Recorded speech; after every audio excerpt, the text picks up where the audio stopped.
ঘটনাটি এখন থেকে প্রায় 40 থেকে 50 বছর আগে ঘটেছিল। আর ঘটনাটি ঘটেছিল ওনার নানার সাথে। ওনার নানার নাম মকবুল হোসেন। উনি একজন সাবেক মেম্বার ছিলেন, সবাই তাকে মকবুল মেম্বার নামেই চিনতেন। ঘটনাটি ওনার নানা ওনার মাকে বলেছিলেন, আর মোয়াজ্জেম ভাই তার মার কাছ থেকে ঘটনাটি শুনেছিলেন।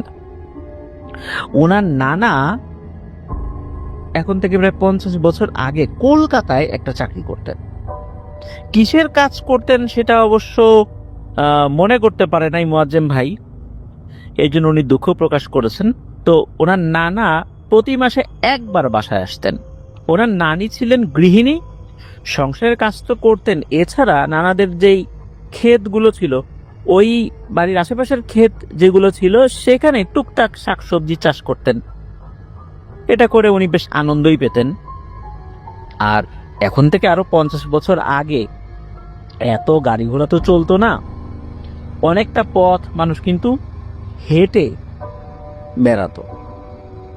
কেননা একদম বাড়ি পর্যন্ত আসার যে রাস্তাটা, সেই রাস্তাটা ভালো ছিল না। নির্দিষ্ট রাস্তায় গাড়িতে আসতে হতো, এরপরে হাঁটতে হতো, কখন আবার নৌকায় আসতে হতো। এইভাবে কিন্তু কয়েকদিন লাগতো এরকম আসা যাওয়া করতে। আর কলকাতা থেকে আসতে হলে বেনাপোল বা এই সাইড দিয়ে তাকে আসতে হতো, বেশ কষ্ট করেই আসতে হতো আর কি। এছাড়া কলকাতা থেকে কিন্তু স্টিমার চলতো। ওই স্টিমার একদম এই দৌলতদিয়া ঘাট, এখন যেটা রয়েছে আদিচা ঘাট, এখানেও কিন্তু স্টিমার আসতো। তো যখন যেভাবে সুবিধা হতো আর কি, উনি ওভাবে আসতেন। তো এরকমই একবার নানা বাড়িতে ফিরছেন। তো উনি মূলত ওই গ্রামের কাছেই চলে আসছেন। ক্ষেতের বাতর বা আইল, ওখানে স্থানীয়ভাবে বাতর বলে আর কি। তো এই ক্ষেতের আইল দিয়ে যখন উনি হেঁটে আসছিলেন, তখন দেখলেন যে কিছু কিছু ক্ষেত তখনও বোনা হয় নাই, হাল চাষ করে রাখা হয়েছে আর কি, এখনো হয়তো বা ফসল বোনা হয়নি, এরকম অবস্থায় রাখা হয়েছে। তো উনি কিন্তু তখন এমন একটা অবস্থা যে মাগরিবের আজান তখনও দেয়নি, দিবে দিবে ভাব, এমন একটা অবস্থা। উনি তখন চিন্তা করলেন যে মাগরিবের আজান তো এখনই দিয়ে দেবে বা দিয়েও দিয়েছে, এখন হেঁটে বাড়ি পর্যন্ত যেতে গেলে তো মাগরিবের রক্ত পার হয়ে এশার রক্ত হয়ে যাবে।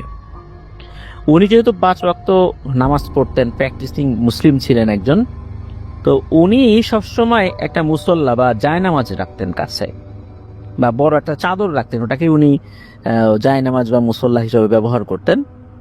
উনি ক্ষেতের একটা জায়গায় পশ্চিম দিক ওইটা উনি শনাক্ত করে ওইখানে উনি ওনার ওই চাদরটা বিছিয়ে সালাত আদায় করছেন। উনি যখন সালাত আদায় করছিলেন তখন মনে হলো পাশে কেউ একজন আছে যে হাঁটাহাঁটি করছে। অনেক সময় আমরা যদি সামনের দিকে তাকিয়েও থাকি, আশপাশে যদি কেউ থাকে, তখন কিন্তু বোঝা যায়। এখন উনি নামাজে দাঁড়িয়ে উনি তো তাকাতে পারছেন না চারদিকে, তবে উনি বুঝতে পেরেছেন আশেপাশে কেউ একজন আছে। আর আশেপাশে কেউ একজন থাকাটা তো অস্বাভাবিক কিছু না, তখন তো মানে গভীর রাত না, আশেপাশে কেউ থাকতেই পারে। তখন সদ্য মাগরিবের আজান দিয়েছে এমন একটা সময়, তার পাশে এখন অনেক পরিষ্কার। উনি মাগরিবের নামাজটা যখন শেষ করেছেন, শেষ করার পর উনি পেছন দিকে তাকিয়েছেন, সালাম ফেরানোর পরে দেখলেন ছোট একটা বাচ্চা দাঁড়িয়ে আছে, একটা ছেলে বাচ্চা, বয়স আনুমানিক 6 থেকে 7 বছর হবে। তো এদিকে সন্ধ্যা ঘনিয়ে এসেছে। নানা চিন্তা করলেন যে এই বাচ্চা ক্ষেতের মাঝে, আশেপাশের লোকজন দেখছি না, তো এ কি পথ হারিয়ে ফেললো নাকি। তো উনি আবার জিজ্ঞেস করছেন যে, ও বাবু, তোর বাড়ি কোথায় রে, তোর বাবার নাম কি, দাদার নাম কি? ওই বাচ্চা কোনো কথা বলে না, বাচ্চাটা খুব মায়াবী করুণ চোখে নানার দিকে তাকিয়ে আছে। তো নানা তো প্রশ্ন করার পরে কোনো উত্তর পাচ্ছেন না। নানা আবার টুকটাক ঝাড়ফুঁক জানতেন, এবং কিছু কিছু ক্ষেত্রে উনি জিনে ধরা রোগীর ঝাড়ফুঁকও করেছেন। অনেক বড় কবিরাজ ছিলেন, বিষয়টা এরকম না, মানে এমনি টুকিটাকি ঝাড়ফুঁক জানা আর কি, যেটা 8-10টা সাধারণ কবিরাজের মতোই বলতে হবে আর কি। খুব এক্সট্রা অর্ডিনারি কাজ করতে পারতেন, বিষয়টা এরকম না। এমনি আশেপাশে কেউ যদি কোনো সমস্যায় পড়তো ঝাড়ফুঁক করে দিতেন। তো উনি চিন্তা করেছেন যে এই বাচ্চাটা আসলে কার, পথ হারিয়ে ফেলেছে নিশ্চয়ই, এখন রাত হয়ে গেলে এই বাচ্চাটা কোথায় যাবে। উনি তখন চিন্তা করলেন যে বাচ্চাটাকে দেখি একটু লোকালয়ে নিয়ে যাই, নেয়ার পর অন্য লোকদের সাথে কথা বলি, হবে আশেপাশে কারো বাচ্চাই হবে, হয়তো অন্য লোকে চিনবে, গ্রামে তো একজন আরেকজনকে চেনে, খুব বেশি সমস্যা হবে না।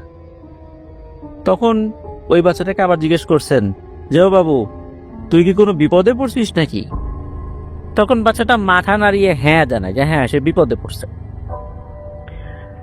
নানা কি করলেন, ওই নামাজ থেকে উঠে ওনার চাদরটা একটু ঝেড়ে নিলেন, বাতাসে একটু ঝাড়িয়ে দিলেন, ধুলাবালি লাগছে, এরপর ভাঁজ করে ওটা আবার ব্যাগের ভিতর রেখে উনি ওই বাচ্চাটাকে আর কোনো প্রশ্ন না করে হাত ধরেছেন, যে হাত ধরে আস্তে আস্তে নিয়ে যাবেন আর কি। ছোট বাচ্চা মানুষ অনেক সময় গিয়ে এদিক ওদিক দৌড় দেয়, তখন আবার এই মাঠের ভিতরে তাকে কোথায় খুঁজবেন। বাচ্চাটা তো একটু চঞ্চল প্রকৃতির হয়েই থাকে, দেখা গেল যে একটা অপরিচিত লোককে দেখে সে ভয় পেয়ে সে আবার একদিকে দৌড় দিয়েছে, তখন আর একটা সমস্যা হবে।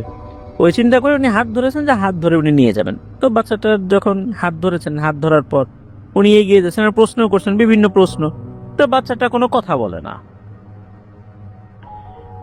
কিছুক্ষণ পর হঠাৎ করে নানা একটা অদ্ভুত ফিলিংস উনি পান আর কি। সেটা হচ্ছে উনি যখন খপ করে হাত ধরেছেন, এই বাচ্চার হাতটা ছিল মারাত্মক লেভেলের ঠান্ডা। তখন কিন্তু শীতকাল না, এত ঠান্ডা হওয়ার কথা না। উনি শুরুতে কিন্তু বুঝতে পারেন নাই যে ব্যাপারটা কি। উনি যখন বুঝতে পারলেন যে এইটা কোনো মানুষের হাত না, কিন্তু উনি এখন যদি ওই অবয়বটাকে বুঝতে দেন যে উনি বুঝে ফেলেছেন যে ওইটা মানুষ না, তাহলে যে কি বিপদ হবে এটা তো নানা খুব ভালো করেই জানেন। উনি নানা যে দোয়া দুরুদ জানতেন উনি পড়ছেন সেটা। এদিকে চারদিকে অন্ধকার নেমে এসেছে, তো নানার কাছে একটা ছোট্ট টর্চ লাইট ছিল।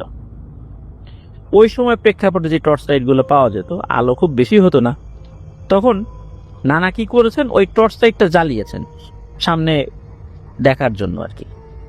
অনেক সময় ক্ষেত খামারের ভিতরে কিন্তু সাপ থাকে, ওই সাপগুলো রাস্তা পার হয় বা রাস্তার উপর শুয়ে থাকে, তখন কিন্তু খুব ঝামেলা হয় আর কি।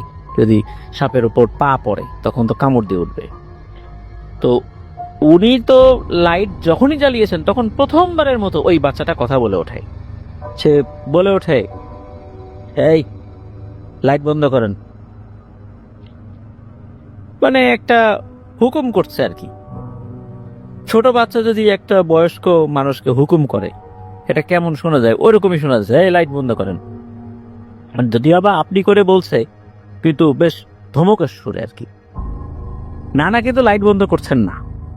নানা বুঝতে পারছেন যে এই লাইটের আলো ওর ভালো লাগছে না, তাহলে লাইট বন্ধ করা যাবে না। নানা কিন্তু ওর হাত ছাড়েন নাই, ওই হাত ধরেই রাখছেন, নিয়ে আসতেছে। নানা যে বুঝেছেন এইটা কিন্তু তাকে বুঝতে দিচ্ছে না। এদিকে হাঁটতে হাঁটতে একটা পুকুরের কাছে চলে আসছেন। ওই পুকুরের ওইখানেও কিন্তু কোনো জনবসতি নাই, ওইখান থেকেও যদি আরো 15 মিনিট হাঁটা যায় তখন লোকালয়ে পৌঁছাতে পারবেন। যেহেতু আশেপাশে কোনো জনবসতি নাই, নানা তো কোনো বাড়িতে গিয়েও সাহায্য চাইতে পারছেন না।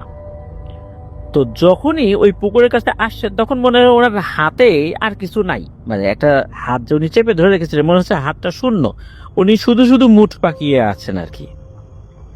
উনি পেছন দিকে তাকালেন, দেখছেন ওই বাচ্চাটা নাই। নানা চিন্তা করলো এই জিনিসটা কই গেল। আবার মনে মনে ভাবলেন যে ভালোই হয়েছে, এই আপদটা বিদায় হয়েছে, ভালোই ভালোই বেঁচে গেছেন উনি। তাড়াতাড়ি এখন বাড়ির দিকে উনি এখন আগাবেন। হঠাৎ করে নানা শুনতে পেলেন তার আশেপাশে, সামনে পেছনে ডানে বায়ে যে গাছগুলো আছে মনে হচ্ছে সব দুমড়ে মুচড়ে ভেঙে ফেলছে কেউ। তখন নানা তো মনে মনে দোয়া দুরুদ পড়া শুরু করেছেন, যা যা জানতেন, আগে তো টুকটাক পড়তেছিলেন আর কি। এখন আরো বেশি করে পড়া শুরু করছে। আসলে উনি ওই অবস্থাতে খুব ভীত হয়ে যান। উনি তো আসলে অত বড় মাপের কবিরাজ ছিলেন না, টুকটাক কিছু জানতেন। হঠাৎ করে চতুর্দিকে এরকম ভাঙচুর শুরু হয়ে গেছে, মনে হচ্ছে যে ভয়ঙ্কর কোনো কিছু একটা সবকিছু দুমড়ে মুচড়ে ফেলছে। হঠাৎ করে একটা ভয়ঙ্কর আওয়াজ পেছন থেকে ভেসে আসে, বলে, আজকে কই যাবি রে? আমাদের তো খুব জ্বালাস তুই। মানুষের উপকার করার খুব শখ, তাই না? উপকার করার কথা বলে আমাদেরকে জ্বালাস, আজকে তোর রক্ষা নাই রে। তো নানা আর পিছন দিকে তাকায় নাই যে কথা কোত্থেকে আসতেছে।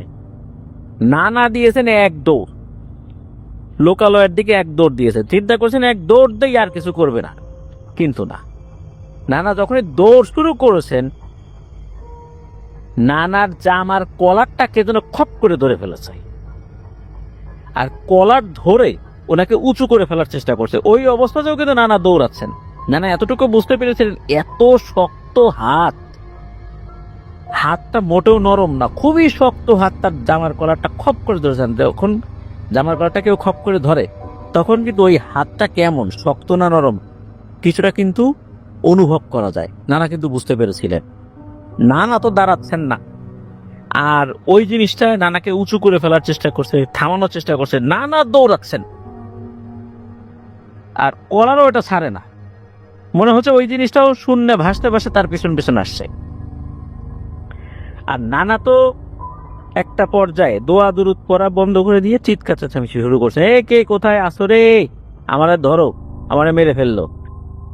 তো নানা যে চিৎকার চেঁচামেচি করছেন, গ্রামগঞ্জে তো আসলে ওই সময় ইলেকট্রিসিটি ছিল না, তখন মানুষ সন্ধ্যার পরেই ঘরের ভিতরে ঢুকে যেত। শীতকাল হোক আর গরমকাল হোক, অনেক দূর দূরান্ত থেকেও কিন্তু শব্দ ভেসে আসতো। এখন তো ঘরে ট্যান ট্যান চলে, এই জন্য মানুষ অতটা শব্দ পায় না। মানুষ যত শুনতে পাচ্ছে যে চিৎকার চেঁচামেচি। আর এই ধরনের বিপদে কেউ যদি পড়ে, গ্রামের লোকজন কিন্তু দেশি অস্ত্র শস্ত্র হাতে কাছে যা আছে, দা, বটি, শাবল, কাঁচি, কুড়াল, তাই নিয়ে বের হয়ে আসে। মহিলারাও ঝাড়ু থেকে শুরু করে নিয়ে হাতের কাছে যেটা পায় সেটা নিয়ে বের হয়ে আসে মানুষকে উদ্ধার করার জন্য। তো ওরা চিৎকার শুনে আশপাশ থেকে তো সবাই বের হয়ে আসছে, যার হাতের কাছে যেটা ছিল। তো লোকজন যখন আসা শুরু করছে, নানাও দেখছেন দূরের লোকজন আসতেছে, এমত অবস্থায় নানাকে ছেড়ে দেয়, আর পেছন থেকে বলে ওঠে, দেখে নেব রে তোকে, দেখে নেব। ইতোমধ্যে নানা কাছের লোকজন চলে আসে, নানাকে ধরাধরি করে এদের একজনের বাসায় নিয়ে যায়। তো ওইখান থেকে নানার বাসাতে খুব দূরে ছিল বিষয়টা এরকমও না, তবে নানা আসলে এতটাই ভয় পেয়েছিলেন যে ওই অবস্থায় আর ওই বাড়ি থেকে উনি আর রাত্রে বের হন নাই। ওই বাড়ির লোকজনও নানাকে রেখে দেন। সকাল হলে উনি ঠিকঠাক মতোই নিজের বাসায় পৌঁছে যান। তো নানি তো জিজ্ঞেস করেন যে কি ব্যাপার, তোমাকে এরকম বিধ্বস্ত লাগছে? তখন নানা বলেন যে এই ঘটনা, আমি তো বাড়ির কাছেই ছিলাম, আর একজনের বাসায় ছিলাম, এই রাত্রে তো এই ঘটনা ঘটছে। তো এই ঘটনা যখন ঘটে, তখন মোয়াজ্জেম ভাইয়ের মায়ের বয়স ছিল 5 থেকে 6 বছর। যখন ওনার মায়ের বয়স প্রায় 11-12 বছরের মতো, তখন মোয়াজ্জেম ভাইয়ের মাকে মোয়াজ্জেম ভাইয়ের নানা এই ঘটনাটি বলেছিলেন। আর নানা পরবর্তীতে নাকি স্বাভাবিকভাবে মৃত্যুবরণ করেছেন। আর মোয়াজ্জেম ভাইয়ের মা 2022 সালে স্ট্রোক করে মৃত্যুবরণ করেছেন। মোয়াজ্জেম ভাই ওনার মা এবং নানার জন্য দোয়া চেয়েছেন। আমরা তাদের জন্য দোয়া করি, আল্লাহ তাআলা তাদের ভুল ত্রুটি ক্ষমা করে জান্নাতুল ফেরদৌসের মেহমান হিসেবে কবুল করুন। এখন যে ঘটনাটি আপনাদের সাথে শেয়ার করব, এই ঘটনাটি আমাদেরকে যিনি দিয়েছেন তার নাম মোহাম্মদ মেহেদি হাসান। ওনার বাড়ি বরিশাল জেলার বাবুগঞ্জ উপজেলার বাহেরচর গ্রামে। ঘটনাটি ওনাদের বাড়ি থেকে কয়েক মাইল দূরে ঘটেছিল 2020 সালে। আর যাদের সাথে মূলত ঘটনাটি ঘটেছিল তারা এই মেহেদী হাসান ভাইদেরই দুঃসম্পর্কের চাচা চাচি। মূলত চাচার যিনি মেয়ে ছিলেন তাকে ঘিরেই ঘটনাটি প্রকট হয়ে ওঠে। চাচার নাম ছিল নূর ইসলাম আর চাচির নাম ছিল জাহানারা। এই চাচা এবং চাচির ছিল দুইটি মেয়ে। বড় মেয়ের বিয়ে হয়ে গিয়েছিল, ছোট মেয়ে তখনও বিয়ে করেন নাই বা তখনও তার বিয়ে হয়নি। বড় মেয়ের ছিল দুইটা সন্তান, একটা ছেলে একটা মেয়ে। ছেলেটা ছিল মোটামুটি বড় বড় বলতে তার বয়স 10-11 বছর, আর মেয়েটির বয়স ছিল 3-4 বছর।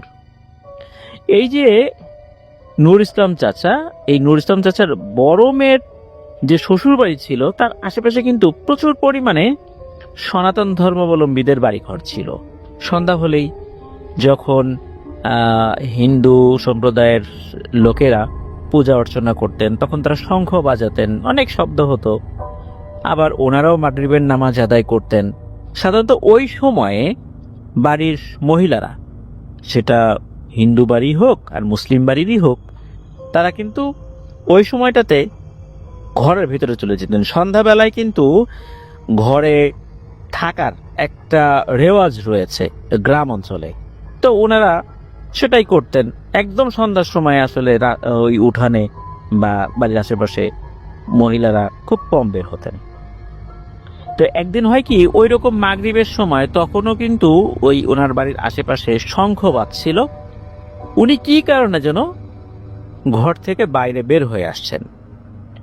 বের হয়ে আসার সাথে সাথে উনি যেটা দেখেছেন এটা দেখে প্রচন্ড পরিমাণে ভয় পেয়ে যান। উনি দেখলেন সাদা কাফনে মোড়ানো একটি লাশ, লাশের মাথার কাছে যেভাবে বাঁধা থাকে আবার পায়ের কাছে বাঁধা থাকে, ওই রকম একটা লাশ, মানে মুঠি বাঁধা অবস্থা, একদম সোজা হয়ে তার ঘরের বাইরে দাঁড়িয়ে আছে। মানে দরজা খুললেই দেখা যাচ্ছে এই জিনিসটা দাঁড়িয়ে আছে। হঠাৎ করে এই জিনিসটা দেখে উনি খুবই ভয় পেয়ে যান। উনি ভয়ে দৌড়ে ঘরে গিয়েই দরজা আটকে দেন। উনি তো এমন ভয় পেয়েছেন যে চিৎকার চেঁচামেচি শুরু করেছেন। তবে কিছুক্ষণ পরে দরজা খুলে আর কিছুই দেখা যায়নি। এটা কি কেউ দুষ্টামি করলো, তাকে ভয় দেখানোর জন্য কোনো কাজ করলো, নাকি এটা সত্যি ভয়ের ঘটনা ছিল? উনি পরিবারের অন্য সদস্যদের সাথে যখন বিষয়টা শেয়ার করলেন, পরিবারের লোকজন আসলে ওইভাবে গুরুত্ব দেয় নাই, মনে করেছে হয়তো বা কেউ দুষ্টামি করে এই কাজটা করছে। তো এরপর চলে যায় প্রায় 2 বছর এই ঘটনার পর আর কি। হঠাৎ করে ওনার মেয়ে, এই যে 3-4 বছর বয়সী যে মেয়েটা, সে খুব অসুস্থ হয়ে যায়। ওই সময়ে খুব গরম পড়েছিল আর গ্রামে ইলেকট্রিসিটিও ছিল না, যার কারণে ঘুমাতে তো বেশ কষ্টই হতো। আর মেয়েটা অসুস্থ হয়ে পড়েছে, ডাক্তার দেখানো হচ্ছে কিন্তু সুস্থ হচ্ছে না।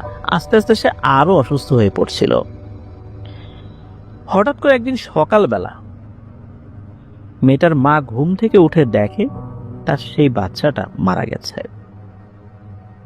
সকালে উঠে এমন কান্নাকাটি শুরু করেছিল, এই মেয়েটাকে দেখার জন্য, এই বাচ্চা মেয়েটা যে মারা গেল তাকে দেখার জন্য কিন্তু এই মেহেদী হাসান ভাই নিজেও গিয়েছিলেন।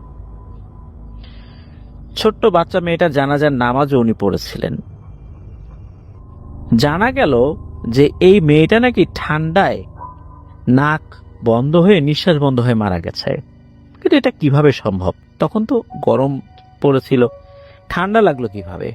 আর যদি কোনো কার নাক বন্ধ হয়ে যায় তাহলে কিন্তু মুখ দিয়ে নিঃশ্বাস নেওয়া যায়। অনেক সময় আমাদেরও ঠান্ডা লাগলে নাক বন্ধ হয়ে গেলে আমরা মুখ দিয়ে নিঃশ্বাস কিন্তু নেই। তাহলে মেয়েটা কিভাবে মারা গেল? আসলে এত চিন্তা তো মানুষের মাথায় আসে না। সবাই তাকে সান্ত্বনা দিয়েছে যে আল্লাহ সন্তান দিয়েছে, আবার আল্লাহ মানে চেয়েছেন এই জন্য নিয়ে গেছে, এটাই ভাগ্যে ছিল। এভাবে সান্ত্বনা দিয়েই যে যার মতো বাড়িতে চলে যায়।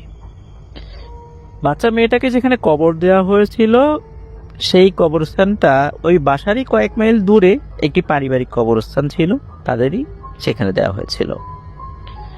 ওই ঘটনাটির 1 বছর যেতে না যেতে নূর ইসলাম চাচার যে ছোট মেয়ে ছিল তার বিয়ের কথাবার্তা হচ্ছিল, তো বিয়ের দিনও চলে আসে।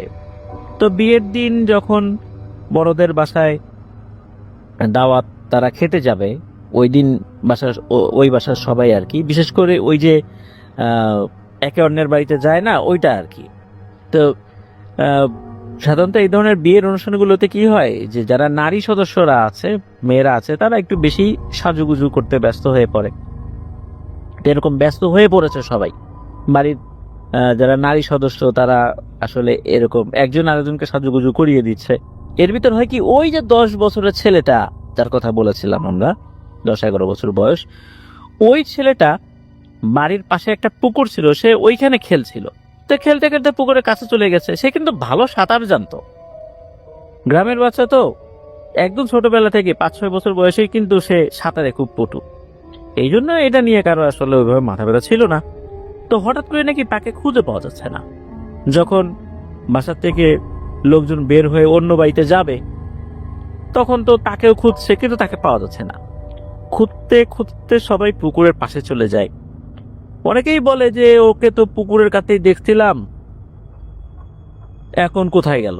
অন্য কোথাও তো তার যাওয়ার কথা না, যেহেতু সেও জানে যে দাওয়াত খেতে যাবে। পুকুরের ভিতরে সে যদি পড়েও যায়, ভালো সাঁতার জানে, আর সে তো একদম ছোট বাচ্চা না। এদিকে তার মায়ের মন তো মানে না। মায়ের মন বলে কথা, সন্তানের বিপদ আপদ মা কিভাবে যেন টের পেয়ে যায়। আল্লাহ আসলে সেটা সৃষ্টি করে দিয়েছেন। কারণ 1 বছর আগে তার মেয়ে মারা গেছে, সেই শোক এখন উনি কাটিয়ে উঠতে পারেন নাই।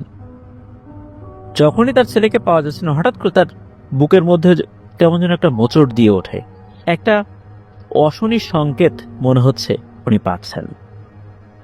তখন উনি বলেন যে দাওয়াত খেতে যাব না, তোমরা সবাই পুকুরে নেমে দেখো, কেন জানি মনে হচ্ছে আমার ছেলে এই পুকুরেই আছে। যেটা বলার পর এই যে নূর ইসলাম কাকা, তারপর তার ভাই জুয়েল, দুইজনে পুকুরে নাম। অনেকক্ষণ যাবৎ খোঁজাখুঁজি করার পরও তাকে কোথাও পাওয়া গেল না।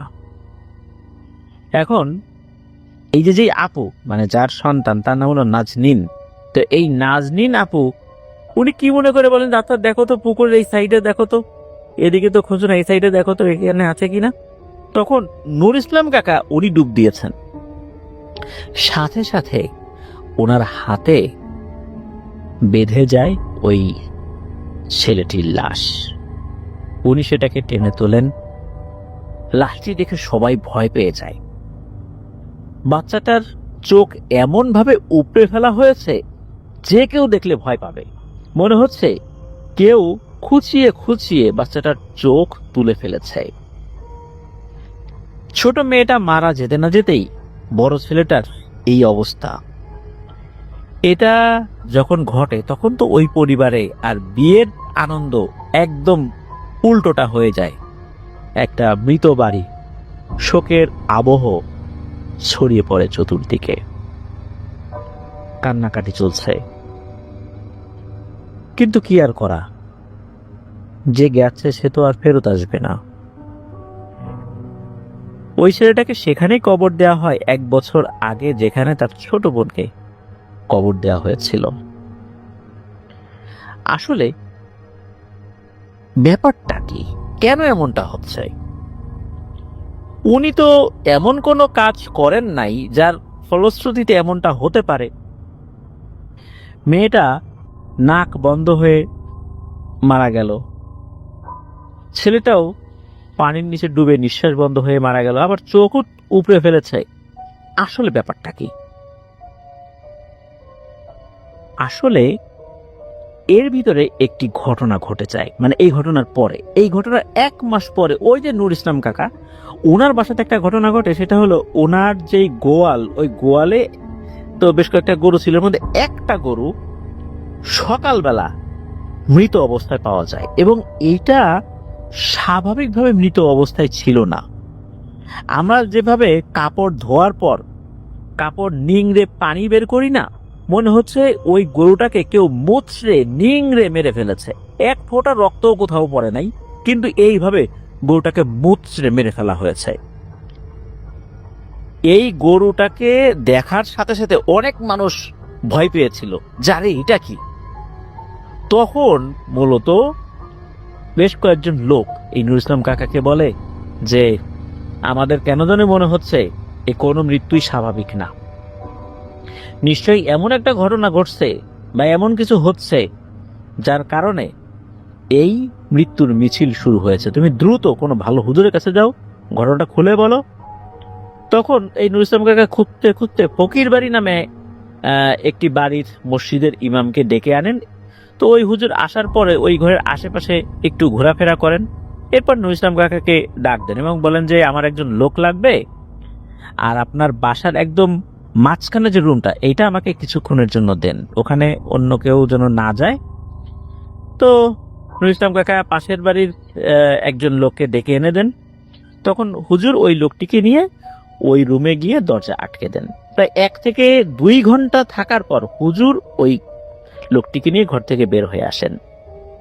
বের হয়ে আসার পর ওই হুজুর নুরুল ইসলাম কাকাকে যেটা জানান সেটা শোনার পর শুধু নুরুল ইসলাম কাকা না, আশেপাশের লোকজনও খুব ভয় পেয়ে যায়। হুজুর বলেন যে এই যে লোকটাকে আমি নিয়ে ঘরের ভিতরে ঢুকেছিলাম তার উপরে আমি অনেক কষ্টে একটা জিনকে হাজির করাই। মূলত এই জিনটাই এই গরুকে মেরেছে, আপনার নাতি নাতনিকে মেরেছে। আর এই মৃত্যুর জন্য আর কেউ দায়ী না, আপনার মেয়ে কিন্তু দায়ী না, আপনি দায়ী। নুরুল ইসলাম কাকা তো চমকে ওঠেন যে আমি কিভাবে দায়ী হইলাম, আমি কি করছি? আমার তো মনে পড়ে না আমি কখনো কোনো কিছু করছি। তখন হুজুর বলেন যে ওই জিনটা এসে বলেছে যে আপনি আপনার বাড়ির পাশ থেকে একটি সাপ মেরে ফেলেছিলেন, ওই সাপটি ভুল করে আপনার ঘরের ভেতরে ঢুকে যায়, আর ওইটাকেই আপনি মেরে ফেলেছিলেন, তাও সেটা রাতের বেলা। মারার পর ওইটাকে আপনি পুকুরের ভেতরে ফেলে দিয়েছিলেন, আর ওই সাপটা ছিল ওই জিনটার নাতি। আর নাতিকে মারার জন্য সে রাগে ক্ষোভে আপনার 2 জন নাতি নাতনিকে মেরে ফেলেছে, আপনার গরুটাকেও মেরে ফেলেছে, এবং সে চাচ্ছে যে আপনার পুরো ফ্যামিলিকে শেষ করে ফেলবে। তবে আপনার ভয়ের কোনো কারণ নাই, আমি ওকে বুঝিয়ে শুনিয়ে ঠিক করে ফেলবো ইনশাল্লাহ। আপনি কিছু জিনিস এনে দেন, আমি দেখি এটা কিভাবে ঠিক করা যায়। তো উনি কিছু সরিষা, গজাল, লোহা, তারপর বেশ কিছু জিনিস চেয়েছিলেন আর কি। তো এগুলো যখন আনতে বলেন, এর সাথে 4টা মোমবাতি আনতে বলেন। এরপর বাড়ির চারদিকে আজান দিয়ে ঘরটি বন্ধ করে দেওয়া হয়। আর এই ঘর বন্ধ করে দেওয়ার পর থেকে আর কোনো সমস্যা হয়নি। তবে হ্যাঁ, অনেকেই বলেন ওই বাড়ির আশেপাশে কে যেন হেঁটে যায়, অনেক শব্দ পাওয়া যায়, কান্নার আওয়াজ পাওয়া যায়, বিলাপ করে কান্নার আওয়াজ পাওয়া যায়। কান্নাটি তখনই হয় যখন কোনো মানুষ মারা যায়, হয়তো বা দূরে কোথাও মারা গেছে, তখন এখানে এরকম কান্নার আওয়াজটা পাওয়া যাচ্ছে। আবার মৃত বাড়িতে যেরকম বিলাপ করে মানুষ কান্নাকাটি করে না, ওইভাবে কান্নাকাটির আওয়াজ পাওয়া যায় সেখানে। এটা এখনো চলমান রয়েছে। প্রিয় লিসেনার্স, আসলে ঘরের মধ্যে রাতের বেলা যদি সাপ ঢুকেই পড়ে, মানুষ তো আতঙ্কিত হবে, এটাই স্বাভাবিক। আর সাপকে জীবিত অবস্থায় ধরাটাও তো কঠিন। নিঃসন্দেহে জীবিত অবস্থায় সাপ ধরতে গেলে সাপের কামড় খেয়ে মৃত্যু অবধারিত, যদি সেটা বিষধর সাপ হয়। এখন এই নুরুল ইসলাম চাচা উনি তো 8-10টা স্বাভাবিক সাপ মনে করেই ওই সাপটিকে হত্যা করেছিলেন, কিন্তু উনি কি জানতেন যে এটা স্বাভাবিক কোনো সাপ নয়? এই জন্যই রাতের বেলা সাপ মারার ক্ষেত্রে অবশ্যই বলতে হবে, তুমি যদি জিন হয়ে থাকো তোমাকে সময় দিলাম, তুমি চলে যাও, এরকম 3 বার বলতে হবে। তারপরও যদি না যায়, বুঝতে হবে ওটা সাপ, জিন নয়। এরপর তাকে হত্যা করা যাবে। তারপরও চেষ্টা করতে হবে রাতের বেলা আমরা যেন কোনো প্রাণীকে হত্যা না করি। এই যে নুরুল ইসলাম চাচার মেয়ে নাজনীন, এই নাজনীন আপুর 2 সন্তানের সাথে যে মর্মান্তিক ঘটনা ঘটলো, এর জন্য কি নাজনীন আপু কোনোভাবে দায়ী? নিশ্চয়ই না। তার 2 সন্তানও নিষ্পাপ। তারা কিভাবে হত্যার শিকার হলো? তো এভাবে কিন্তু আমাদের ভুলের কারণে আমরা আমাদের প্রজন্মকে বিপদের মুখে কিন্তু ঠেলে দেই। আল্লাহ আমাদেরকে হেফাজত করুন, বোঝার তৌফিক দান করুন। সেই সাথে রাতের বেলা চলাচলের ক্ষেত্রে আমরা কি কাজগুলো করব, কি কাজগুলো করব না, এই জিনিসগুলো যেন আমরা কোরআন সুন্নাহ অনুযায়ী আমল করতে পারি। এই জিনিসগুলো আমরা শিখে নেব, জেনে নেব। অনেকে এটাকে আমরা কুসংস্কার বলি, কিন্তু না, সবকিছুই কুসংস্কার নয়। একটা জিনিস মনে রাখবেন, যে এই বিষয়গুলো যত অবিশ্বাস করবে তার বিপদে পড়ার সম্ভাবনা তত বেশি থাকবে। হ্যাঁ, আমরা শহর এলাকায় থাকি, শহর এলাকায় চারদিকে আলোকিত, এখানে সাপের উপদ্রব কম, গাছপালা নাই, ঝোপজঙ্গল নাই, কিন্তু সূর্য কিন্তু প্রতিদিন পূর্ব দিকে উঠছে, আবার পশ্চিমে অস্ত যাচ্ছে। দিনের যে সময়গুলো, এই সময়গুলো কিন্তু সারা পৃথিবীতেই একরকম, সেটা গ্রামে হোক শহরে হোক। সময়গুলো কিন্তু খুব গুরুত্বপূর্ণ। ভর দুপুরবেলা, কালী সন্ধ্যায়, তারপর গভীর রাত্রে। শহর এলাকা আমরা বাচ্চা নিয়ে লং ড্রাইভে চলে গেছি, নির্জন রাস্তায় দাঁড়িয়ে আছি, গল্প করছি বন্ধু বান্ধবদের সাথে। এই কাজগুলো করা উচিত নয়, বাচ্চাদের সাথে নিয়েও না, নিজেরাও না। যেই সময়ে বিশ্রাম নেয়ার কথা বলা হয়েছে, সেই সময়টা আমরা যেন সেই কাজটাই করি। রাতের বেলা এভাবে আমাদের বের হওয়া উচিত নয় প্রয়োজন ছাড়া। হযরত ওমর রাদিয়াল্লাহু তাআলা আনহু, উনি এশার নামাজের পর হাতে একটা লাঠি নিয়ে ঘুরে বেড়াতেন, যে অপ্রয়োজনে কে রাস্তা দিয়ে ঘোরাঘুরি করছে, সবাই যেন বাসায় চলে যায়, সবাই যেন আবার ভোরবেলা ওঠে। আসলে আমরা বাস্তবে যেই দৃশ্যগুলো দেখি, এইটারও কিন্তু প্রত্যেকটা ব্যাপারেরই একটা আলাদা আধ্যাত্মিক ব্যাপার রয়েছে। কেন রাতের বেলা আমাদের ঘরে থাকতে বলা হয়েছে? রাসূলুল্লাহ সাল্লাল্লাহু আলাইহি ওয়াসাল্লাম কিন্তু এই বিষয়ে একাধিক হাদিসে বর্ণনা করেছেন। আমরা সেগুলো জেনে নেব ইনশাআল্লাহ। প্রিয় লিসেনার্স, আল্লাহ আমাদেরকে হেফাজত যেন করেন, আমরা নিজেরা সেদিকে নজর রাখবো, আল্লাহর কাছে দোয়া করব যে আল্লাহ এই হঠাৎ বিপদ থেকে আমাদেরকে হেফাজত করুন। মিটেজ শ্রদ্ধা ভাইয়ের আরো একটি ঘটনা এখন শেয়ার করতে যাচ্ছি, যিনি বর্তমানে সৌদি আরবে রয়েছেন। ওনার নাম রাফতান বিন রাকিব। ওনার বাড়ি নারায়ণগঞ্জ জেলার সোনারগাঁও উপজেলার আদিপুর ইউনিয়নের বেলপাড়া গ্রামে। যে ঘটনাটি উনি শেয়ার করেছেন সেটা একটি ঘটনা বললে ভুল হবে, অনেকগুলো ঘটনার সংমিশ্রণ। ওই এলাকারই একটি ঘটনা, খুবই ভয়ঙ্কর, রোমহর্ষক এবং মর্মান্তিক। ঘটনা যে একজনের সাথে ঘটেছে বিষয়টা এরকম না, ঘটনা যেহেতু চলমান রয়েছে, অনেকের সাথেই ঘটনা ঘটেছে, এখনো ঘটছে। যাকে দিয়ে শুরু করব, তিনি এই রাকিব ভাইয়েরই নানা হন। তো ওনার নানা ছোটবেলা থেকেই মাছ ধরতে খুব পছন্দ করতেন, মাছ ধরা তার নেশাও ছিল। এই মাছ ধরা নিয়ে তো অনেকের সাথে বিভিন্ন ধরনের ঘটনা ঘটেছে, তবে ওনার ঘটনাটা একটা জায়গায় একটু অন্যরকম। ঘটনাটি এখন থেকে প্রায় 15-16 বছর আগে ঘটেছিল, মানে নানার সাথে যে ঘটনাটা কথা বলছি আর কি।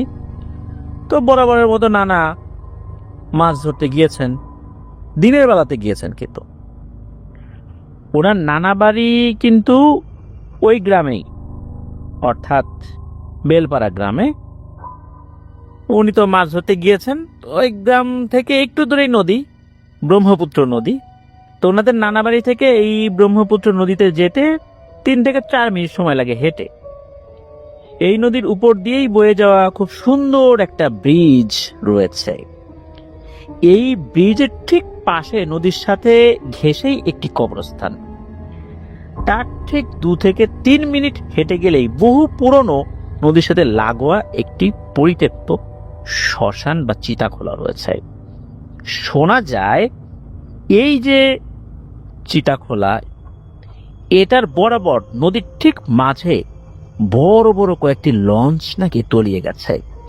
এখনো এগুলো নদীর নিচেই রয়েছে, যেগুলো উদ্ধার করা সম্ভব হয়নি। আর এই যে ব্রিজের কথা বলছি, শুক্রবার অথবা বিশেষ কোনো অকেশন বা ঈদ উপলক্ষে যখন গ্রামে অনেক মানুষ জড়ো হয়, দূর দূরান্ত থেকে কিছু লোকজন আসে, তখন এখানে নাকি অনেক মানুষের আনাগোনা দেখা যায়। এত পরিমাণ মানুষ নাকি এখানে আসে ঘোরার জন্য, তখন হেঁটে এই ব্রিজটা পার হওয়া একটু কষ্টই হয়ে যায়। অনেকে এসে ছবি তোলে। যতটা সুন্দর ততটাই ভয়াবহ এই ব্রিজ। তো এই রাফসান বিন রাকিব, উনি এর আগেও একটি ভয়ঙ্কর ব্রিজের কথা বলেছিলেন তার পূর্বে একটি ঘটনায়। এটাই সেই ব্রিজ। ওনার নানা মাছ ধরার জন্য বাঁশের ফলাযুক্ত একটা ট্যাটা ব্যবহার করতেন। এখন তো লোহার ফলা আছে, কিন্তু ওনার ট্যাটাটা ছিল বাঁশের ফলা। এই বাঁশের ফলাযুক্ত ট্যাটা, ওনাদের ওই এলাকায় এটাকে জুইট্টা বলা হয়। এক একটা জায়গায় এক একটা নাম। আমরা তো ট্যাটা বলি বা শুদ্ধ বাংলায় ট্যাটা, কিন্তু ওনাদের ওই এলাকায় এই ধরনের ট্যাটাগুলোকে জুইট্টা বলে অভিহিত করা হয়। তো নানা ব্রিজের নিচে কবরস্থানের সাইডে নদীর পাড় ধরে ট্যাটা কাঁধে নিয়ে ধীরে ধীরে হেঁটে যাচ্ছেন আর মাছ খুঁজছেন। মাছ খোঁজার জন্য খুব তীক্ষ্ণ দৃষ্টিতে পানির দিকে তাকিয়ে আছেন। হঠাৎ করে দেখেন বিশাল বড় একটা শোল মাছের মতো কিছু একটা দেখা যাচ্ছে। নানা যখনই কাঁধ থেকে এই ট্যাটাটা নিয়ে ওইটাকে হাতে নিয়ে নিশানা করছেন, এখনই মারবেন, হঠাৎ করে হয় কি, এটা ডুব দেয়। ডুব দিয়ে আরেকটু সামনের দিকে গিয়ে ভেসে ওঠে। নানা ধীরে ধীরে পা টিপে টিপে আবার একটু সামনের দিকে গিয়ে আবার নিশানা ঠিক করছেন। যখনই ছুড়বেন ট্যাটাটা, আগের মতোই ওটা ডুব দেয়। ডুব দিয়ে আবার একটু সামনে যেয়ে ভেসে ওঠে। নানা আবারও পা টিপে টিপে ওইটার পিছু নিতে নিতে ওটাকে নিশানা বানিয়ে যখনই আবার ছুঁড়ে মারবেন তার ট্যাটাটা, আবার সেটা ডুব দেয়। এইভাবে নানাকে আস্তে আস্তে আস্তে আস্তে নিতে নিতে নিতে নিতে ওই যে চিতা শ্মশান, ওইটার কাছাকাছি নিয়ে গেছে। ওইটার কাছে গিয়ে ওইটা আবার ভেসে উঠছে। তো নানা আবার যখন ওটাকে তাক করে কেবল ছুড়বেন, হঠাৎ করে পিছন থেকে মনে হলো কেউ ডাক দিল। পিছন দিকে তাকিয়ে দেখেন তারই পরিচিত একজন। এরপর আবার উনি ওই মাছটার দিকে তাকানোর চেষ্টা করেন, দেখলেন যে মাছটি ওখানে নাই। ওই লোকটা বলল, ও ভাই, আপনি এখানে মাছ ধরার জন্য আসছেন কেন? আপনি জানেন না জায়গাটা কতটা ভয়ঙ্কর? আর এই সন্ধ্যার সময় আপনি এখানে মাছ ধরার জন্য আসেন, এখানে মাছ দেখেন কই? নানা বলেন যে না, একটা বড় মাছ দেখলাম।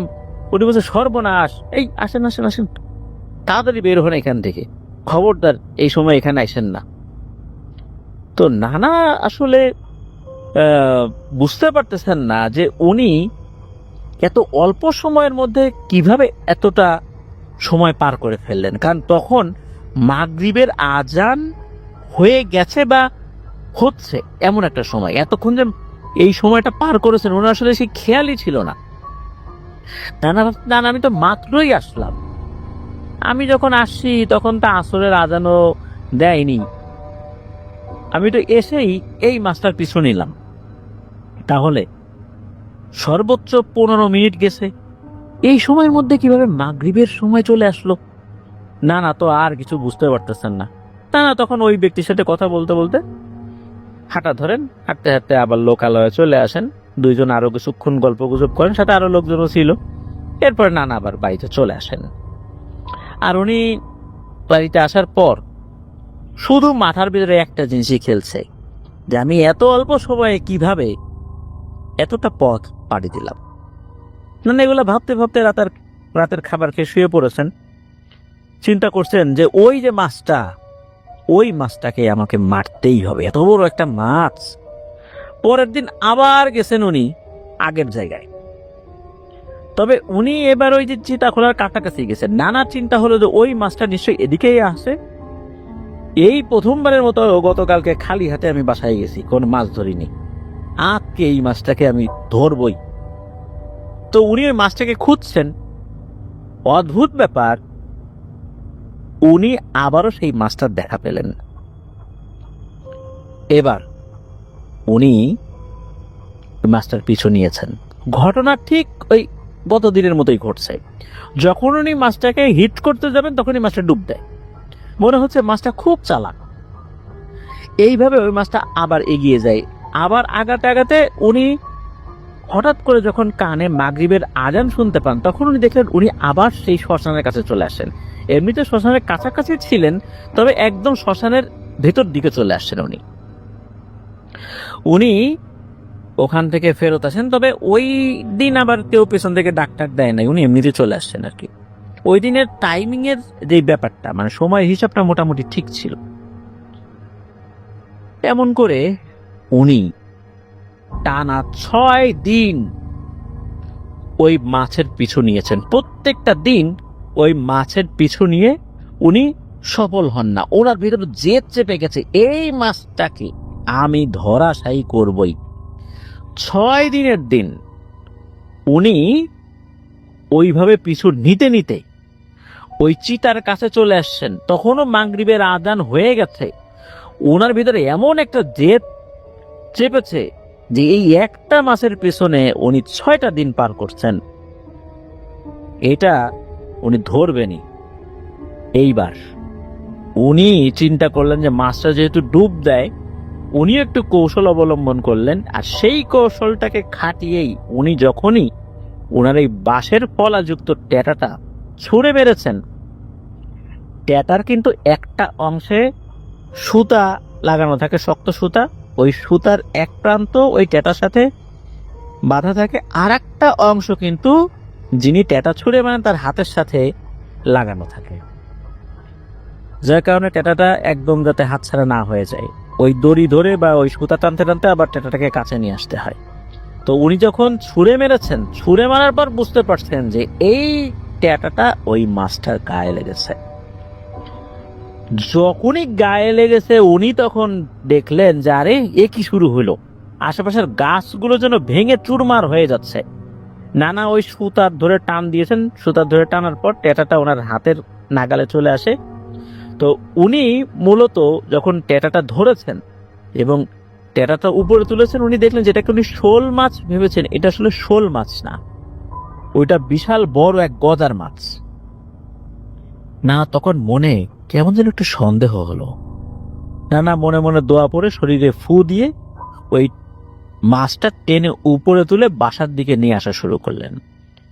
তো নানা যত মাছই ধরে আনতেন, উনি মাছগুলো কিন্তু বাজারে বিক্রি করতেন না, বাসায় খাওয়ার জন্যই আনতেন। কিন্তু এই মাছটা উনি নিয়ে বাজারে চলে যান। এদিকে সমস্যা হয় কি, এই মাছটার শরীরে এই ট্যাটার বেশ কয়েকটা ফলা তো ঢুকে গিয়েছিল। সবগুলো ফলা বের করলেও একটা ফলা কিছুতেই ছুটানো যায় না। অথচ এটা ছুটানো খুব কঠিন কাজ না। অনেক চেষ্টার পরও যখন সেই ফলাটা ছুটানো গেল না, শেষ পর্যন্ত ওই ফলাটা উনি ওনার ট্যাটা থেকে খুলেই ফেললেন, মানে ওটা ভেঙে ফেললেন বা কেটে ফেললেন। ওই ফলা সহই ওই মাছটা উনি বিক্রি করে দিয়েছিলেন। নানা যখন বাসায় চলে আসছেন, আসার সাথে সাথে ওনার শরীরে প্রচন্ড রকমের জ্বর, এমন জ্বর যে ওনার শরীর থরথর করে কাঁপছে। তখন গরমকাল ছিল, লেপ বের করা হলো, কাঁথা বের করা হলো, সবকিছু ওনার শরীরে চাপিয়ে দেয়া হলেও ওনার শরীরে কাঁপাকাঁপি আর থামে না। ওনার তো 2 ছেলে, মানে আমাদেরকে যিনি ঘটনা পাঠিয়েছেন রাকিব ভাই, ওনার 2 মামা, ছোট মামা বড় মামা। তো দুজনে কিন্তু ড্রাইভিং করেন। তো মামারা যখন বাসায় আসছেন, আসার পর তো জিজ্ঞেস করছেন যে কি ব্যাপার, হঠাৎ করে এত জ্বর কোত্থেকে আসলো। এখন দেরি তো করা যাবে না, তাড়াতাড়ি ডাক্তারের কাছে নিয়ে যাওয়া হয়, ওষুধ আনানো হয়, খাওয়ানো হয়, কিন্তু কিছুতেই কিছু হচ্ছে না। যখন রাত অনেক গভীর, হঠাৎ করে কে যেন ওনাদের ঘরের চালের মধ্যে ঢিল ছুড়ছে, আর কে যেন বলছে, তুই আমার ভাইকে মেরে ফেলেছিস, তোর পুরো গোষ্ঠী আমি ধ্বংস করে দেব। আর ঢিল এত বেশি পরিমাণে পড়ছে যে সবারই ভয়ে গলা শুকিয়ে যাওয়ার উপক্রম হচ্ছে। মনে হচ্ছে এই ঢিলগুলো পড়তে পড়তে এই বাড়ি ধসে যাবে এবং বাড়ির উপরে ঢিলের একটা পাহাড় জমে যাবে, এমন একটা অবস্থা। নানাদের ঘরের সামনে বড় একটা আম গাছ ছিল। মনে হচ্ছে যে এই গাছটা এমন ভাবে নড়ছে যে ভেঙে ঘরের চালের উপর পড়বে, আর এই গাছটা যদি ভেঙে ঘরের চালের উপর পড়ে, ওই ঘরের মধ্যেই সবাই চাপা খেয়ে মারা যাবে। এইভাবে চলতে চলতে পুরো রাত শেষ হয়। নানা কথা বলতে পারছেন না, তার গলা দিয়ে কোনো কথা বের হচ্ছে না, আসলে কি হয়েছে এটাও জানতে পারছেন না। সবাই তো চিন্তায় পড়ে যায় যে হঠাৎ কি এমন হলো যে এই ধরনের সমস্যা শুরু হলো। তো নানিও নানাকে জিজ্ঞেস করছে, কিন্তু নানা আসলে কোনো কথা বলে না, শুধু উনি গোঙাচ্ছেন। নানি বুঝতে পারলেন যে নানা কথা বলতে চাইছেন কিন্তু কথা বলতে পারছেন না কোনো এক কারণে। আর নানা চোখ উপরের দিকে দিয়ে কি যেন কিছু একটা দেখছেন, কেমন যেন করছেন, মনে হচ্ছে উনি ভয়ঙ্কর কিছু দেখছেন। তো মামারাও এই বিষয়টা দেখেছেন, ওনারাও ভয় পেয়েছেন যে আসলে কি এমন ঘটলো যার কারণে এরকম সমস্যাটা হয়েছে। সকালবেলা পাশের বাড়ি একজন আসে, এসে বলে যে আসলে বলো তো কি হয়েছে তোমাদের। তখন ওনারা বলেন যে এই ঘটনা, কিন্তু পাশের বাড়ির লোকজন বলে যে আমরা তো কিছুই বুঝতে পারি নাই যে কি হইলো না হইলো। তখন নানি বললেন যে উনি তো রাতের বেলা আসছেন, একটা মাছ ধরছিলেন, মাছটা নাকি বাজারে বিক্রি করে দিছে, শুধু এটুকুই বলছে, এরপর তো আর কিছু বলে নাই, তারপর থেকেই সমস্যা। যেহেতু মাছ ধরেছেন, বিক্রি করেছেন, তখন এই কথা যখন শুনেছেন মামা, উনি দেরি না করে কবিরাজ নিয়ে আসার জন্য উনি প্রচেষ্টা শুরু করেন। তো একজন কবিরাজ আসেন, আসার সাথে সাথে বলেন যে আপনাদের কপাল ভালো যে এই লোক এখনো জীবিত আছে, তবে এটা আমি পারবো না, আমার দ্বারা সম্ভব হবে না, অন্য কোনো লোককে দেখান। এই বলে কবিরাজ চলে যায়। আর একজন কবিরাজ আসে, উনিও আগের কবিরাজের মতোই বলে যে কিছু করতে পারবো না, এই বলে চলে যায়। এদিকে দিন যাচ্ছে, নানা শরীর খারাপ হয়ে যাচ্ছে আরো বেশি করে। আর প্রতি রাত্রেই ওই অদ্ভুত ব্যাপার, চিৎকার চেঁচামেচি করে বলে যে আমার ভাইকে মেরেছিস, শেষ করে দিব সব। এরপর তো ঢিল তো ছুটতেই থাকে। এই বিষয়গুলো একটু কমে গেলেও কিন্তু নানা, উনি যে শয্যাশায়ী হয়েছেন, ওনার জবান বন্ধ হয়ে গেছে, এইটা আর ভালো হয় না। কত কবিরা জানা হলো, কেউ কিছু করতে পারে না, সবাই এসে ঝাড়ফুঁক করে আবার চলে যায়, কিছুই হয় না। তো পরে একজন কবিরাজ বলেন যে আপনার বাবার সাথে এক কবিরাজের বন্ধুত্ব আছে, ওই লোকটাকে খবর দেন, আমার মনে হয় উনি কিছু একটা করতে পারবেন। তো ওই কবিরাজকে নিয়ে আসা হয়। ওই কবিরাজকে যখন নিয়ে আসা হয়, তো ওই কবিরাজ জানতেন না এই সমস্যা, তার সাথে মাঝে মাঝে দেখা হতো, কবিরাজ হয়তো অন্য কোনো জায়গায় চলে গেছিল, উনি জানতেন না এই সমস্যা আর কি। তো উনি যখন আসেন এবং এসে দেখেন যে নানার এই অবস্থা, উনি কোনো কথা না বলে নানিকে বলেন যে একটা চায়ের কাপ আনেন আর ওর মধ্যে একটু সরিষার তেল দিয়ে আমার কাছে দেন। এটা নানি করেন। এরপর ওই কবিরাজ পকেট থেকে কি যেন একটা বের করে ওই সরিষার তেলের মতো, সরিষার তেলের ভিতরে ওটা দেন আর কি, সাদা কিছুর মতো আর কি। তো ওইটা দেওয়ার পর উনি ওনার শাহাদত আঙ্গুলি ওই তেলের মধ্যে ডুবিয়ে নাড়াচ্ছেন আর বিড়বিড় করে কিছু একটা পড়ছেন, ফু দিচ্ছেন ওই কাপের মধ্যে।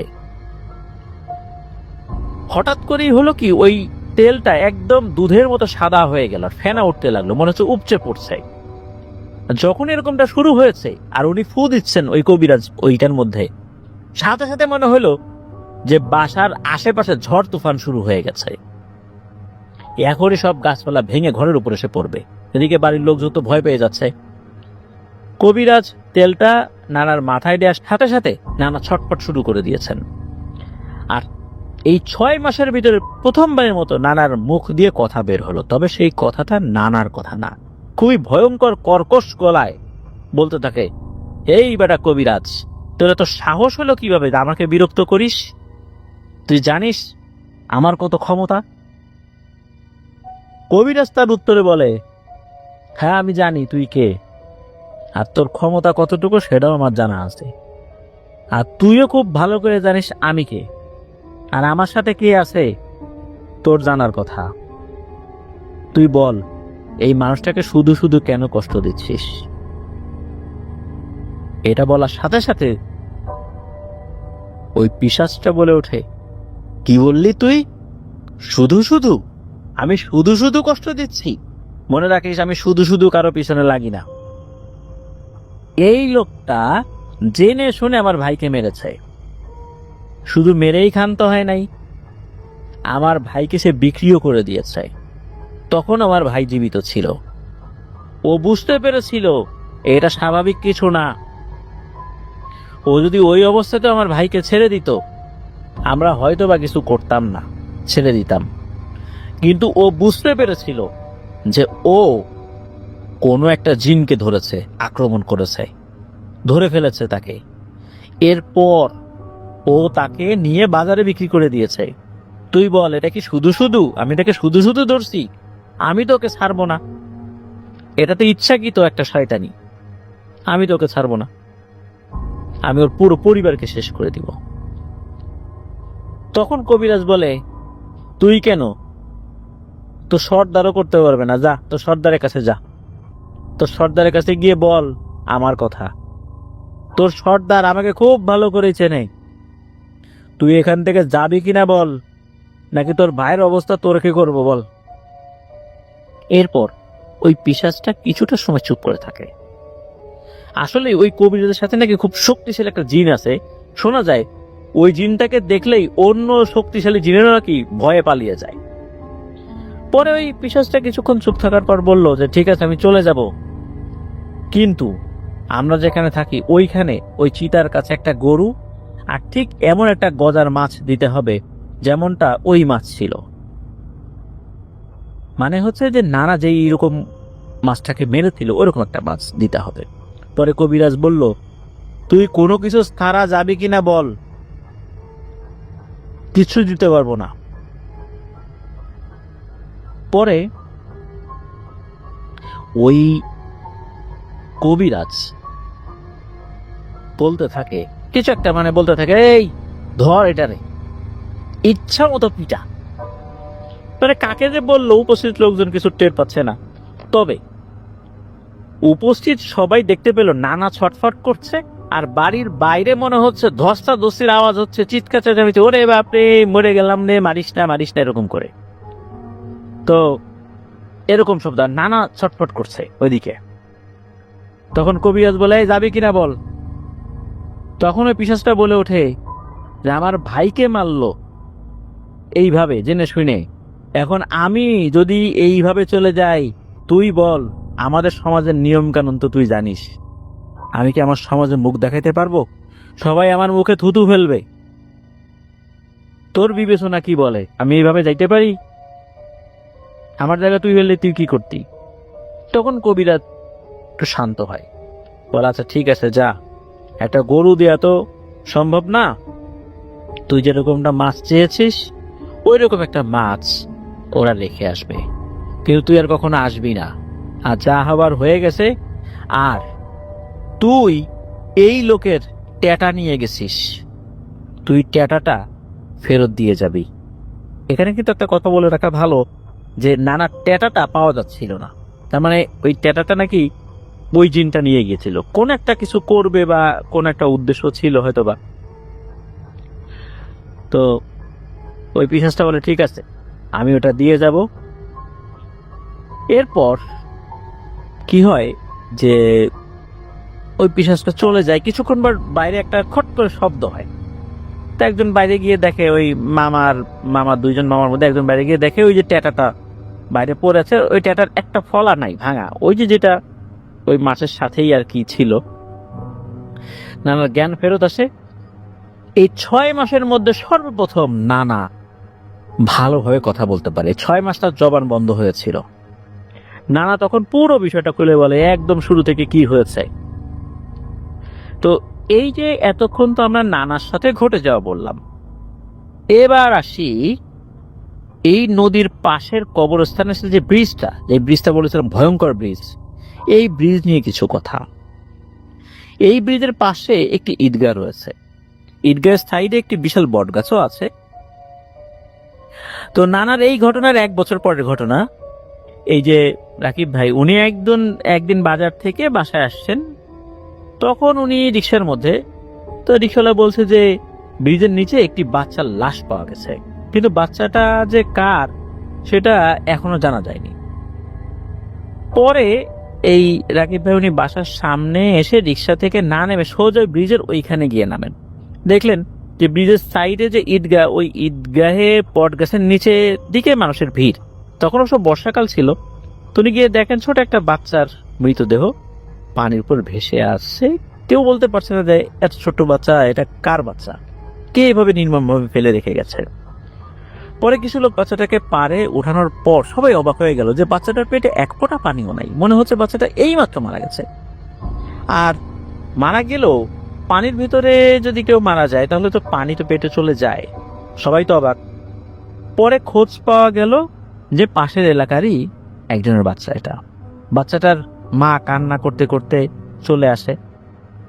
বাচ্চাটার মা বলে যে এই ব্রিজের এখানে এমনিতে ওনারা ঘুরতে আসছিলেন, ভেবেছেন সন্ধ্যা হয়ে আসছে, সাথে ছোট একটা বাচ্চাটা হাঁটতে পারে, তো এখন চলে যাই। তো ব্রিজের সাইডে কিন্তু বসার জায়গা আছে, ওইখানে ওই বাচ্চাটাকে উনি একটু বসিয়ে রেখেছেন। বসিয়ে রেখে একটু সামনে আগিয়েছেন। ওই বাচ্চাটার পাশে কিন্তু ওনার বোনও আছে, মানে ওই মহিলার যে বোন, আপন বোন, সেও আছে। তো উনি হয়তো বা একটু এগিয়ে গেছেন, বাদাম টাদাম কিছু কিনবেন, এরপরে বাড়ির দিকে চলে যাবেন। তো উনি কিছুটা আগানোর পর ওই আবার যখন পেছন থেকে ঘুরেছেন, দেখা যায় ওনার বোন আসছে কিন্তু বাচ্চা নেই। উনি বলেন কি ব্যাপার, আর বাচ্চা কই? তো বোনকে বসে, কি রে বাচ্চা কই? তখন ওনার বোন বলে, আরে কিসের বাচ্চা, তোমার বাচ্চাকে তো তুমি সাথে নিয়ে ওই যে সামনের দিকে আগাই গেলা, আমি তো এখানে একা। তখন উনি তো বুঝতে পারছেন না ঘটনা কি। আমি বাচ্চাটাকে এখানে রেখে গেলাম, আমার বোন বলে আমি সাথে নিয়ে গেছি। এরপর তো উনি চিৎকার চেঁচামেচি শুরু করেছেন। তখন উনি নাকি অন্যদিকে চলে গেছেন বাচ্চার খোঁজে। বেশ কিছুক্ষণ পর ওনার কানে গেছে যে এটা বাচ্চার লাশ পাওয়া গেছে ওই বট গাছের ওখানে। এরপর উনি এসে দেখেন এটা ওনারই বাচ্চা। কিন্তু আসলে ব্যাপারটা কি, বাচ্চাটা তার খালার পাশে বসা, অথচ তার খালা দেখছেন যে বাচ্চার মায়ের সাথে চলে যাচ্ছে ওইদিকে, এর ভিতরে বাচ্চা নাই। এমন একটা মায়াজাল সৃষ্টি করা হয়েছে যে বাচ্চার মা দেখছে তার খালার কাছে বসে আছে, আর বাচ্চার খালা দেখছেন যে বাচ্চাটা তার মায়ের সাথে আছে। এর ভিতরে বাচ্চাটা কোথায় যেন হারিয়ে গেছে। আর এরপরে যেটা হয়েছে সেটা আমরা অনুমান করতে পারি যে বাচ্চাটার সাথে কি হয়েছে, কিভাবে বাচ্চাটা মারা গেল। তো এটা তো একটা বাচ্চার ঘটনা ছিল।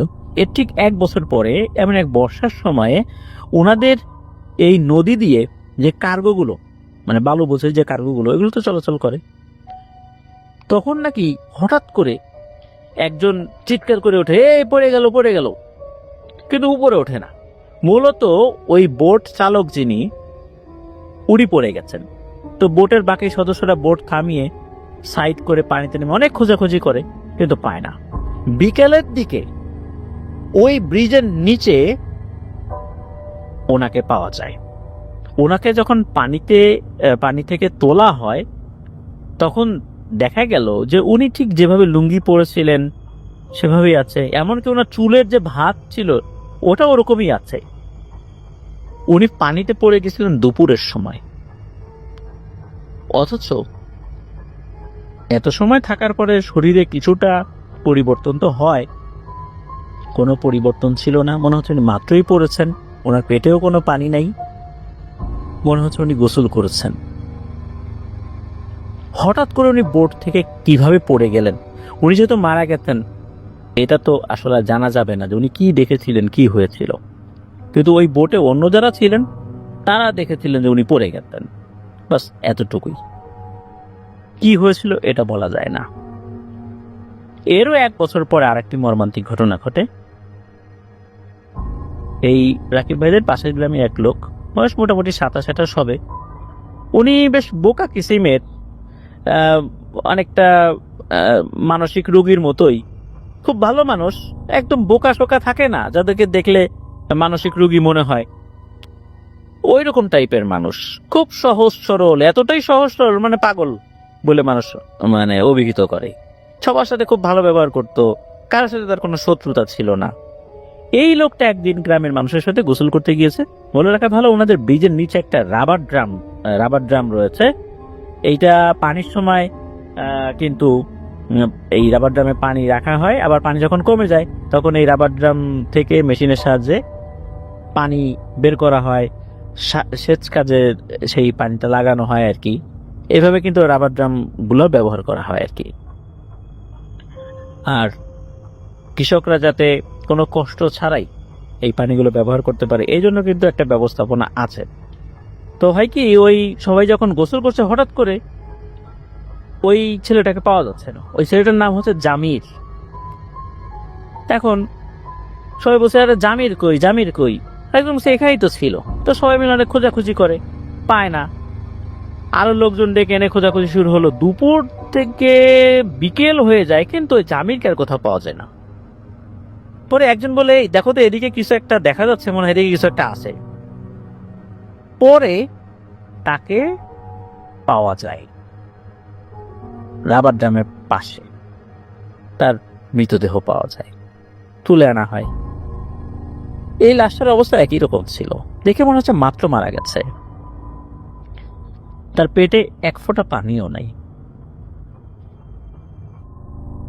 এরপরে বেশ কয়েকদিন ওই জায়গাতে কেউ গোসলের জন্য আসেনি। তো এভাবে কিন্তু ঘটনা ঘটছে। সাল 2016, তো ওনাদের গ্রামের এক ছেলে গোসল করতে যাওয়ার পর তাকে খুঁজে পাওয়া যাচ্ছে না। সবাই খোঁজাখুঁজি শুরু করেছে।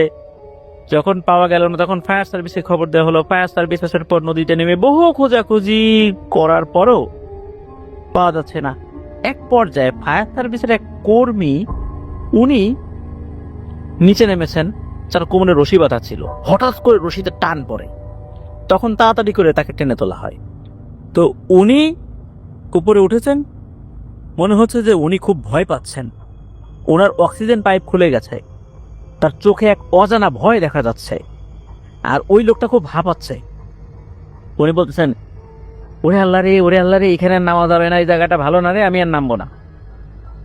আমার কর্মজীবনে অনেক জায়গায় গেছি, এরকম ভয়ঙ্কর কিছু দেখি নাই। তাকে জিজ্ঞেস করা হচ্ছে যে কি কি দেখছেন আপনি, সেটা ভয়ঙ্কর তথ্য দেয়। উনি বলেন যে উনি যখন অন্য সাইডে খুঁজে পাচ্ছিলেন না, এই জায়গাতে নেমেছেন, দড়ি বেঁধেই নেমেছেন, যেহেতু ওই জায়গাটা একটু গভীর ছিল। উনি নামার পরে উনি হয়তো বা 10 থেকে 12 হাত নিচে গেছেন। হঠাৎ করে দেখেন যে ওনার সামনে কেউ একজন বসে আছে। সাধু সন্ন্যাসীরা যেভাবে ধ্যান করে না, ওই রকম করে কেউ একজন ধ্যান করছে। হঠাৎ করে পানির নিচে এইরকম একটা মানুষ দেখে উনি মারাত্মক ভয় পেয়ে যান। আর তখনই উনি দেখতে পান কোনো একটা জিনিস, এ মানুষ না মাছ এটা বোঝা যাচ্ছে না, তার চতুর্দিকে ঘুরছে। এমন ভাবে ঘুরছে, আস্তে আস্তে ঘোরার যেই গতিটা এটা বাড়ছে, আর ওই জায়গায় একটা পানির পাক সৃষ্টি হয়েছে। আর ওই সময় তার মুখের অক্সিজেন মাস্ক এটা খুলে যায়। তখন উনি ওনার রশিটা ধরে টান দেন, আর তখন মূলত উপর থেকে টেনে তোলা হয় তাকে। তো এটা শুনে তো সবাই ভয় পেয়ে যায়। ওই সময় কিন্তু ব্রিজের উপরে শত শত মানুষ দাঁড়িয়েছিল। তখন কিছু লোকজন বলে যে মনে হচ্ছে যে লাশটা পাওয়া যাবে, আপনি ভয় পেয়েছেন, আল্লাহ ভরসা, আপনার সাথে প্রয়োজন আরো 2 জন নেন। উনি তো যেতে চান না। শেষ পর্যন্ত একটা পর্যায়ে রাজি হন। আরো 2 জন লোক নিয়ে তারা একই রকম ভাবে রশি টশি খুব শক্ত করে বেঁধে এমন ভাবে বাঁধতেন যে ছোটার কোনো সম্ভাবনা নাই, হুক টুক লাগিয়ে, মানে সেফটি যতটুকু মেনটেন করা যায় আর কি। তখন তারা যখন নেমেছেন, নেমে আর ভয়ঙ্কর কিছু দেখেন নাই, তবে নামার পর লাশটা পেয়েছে।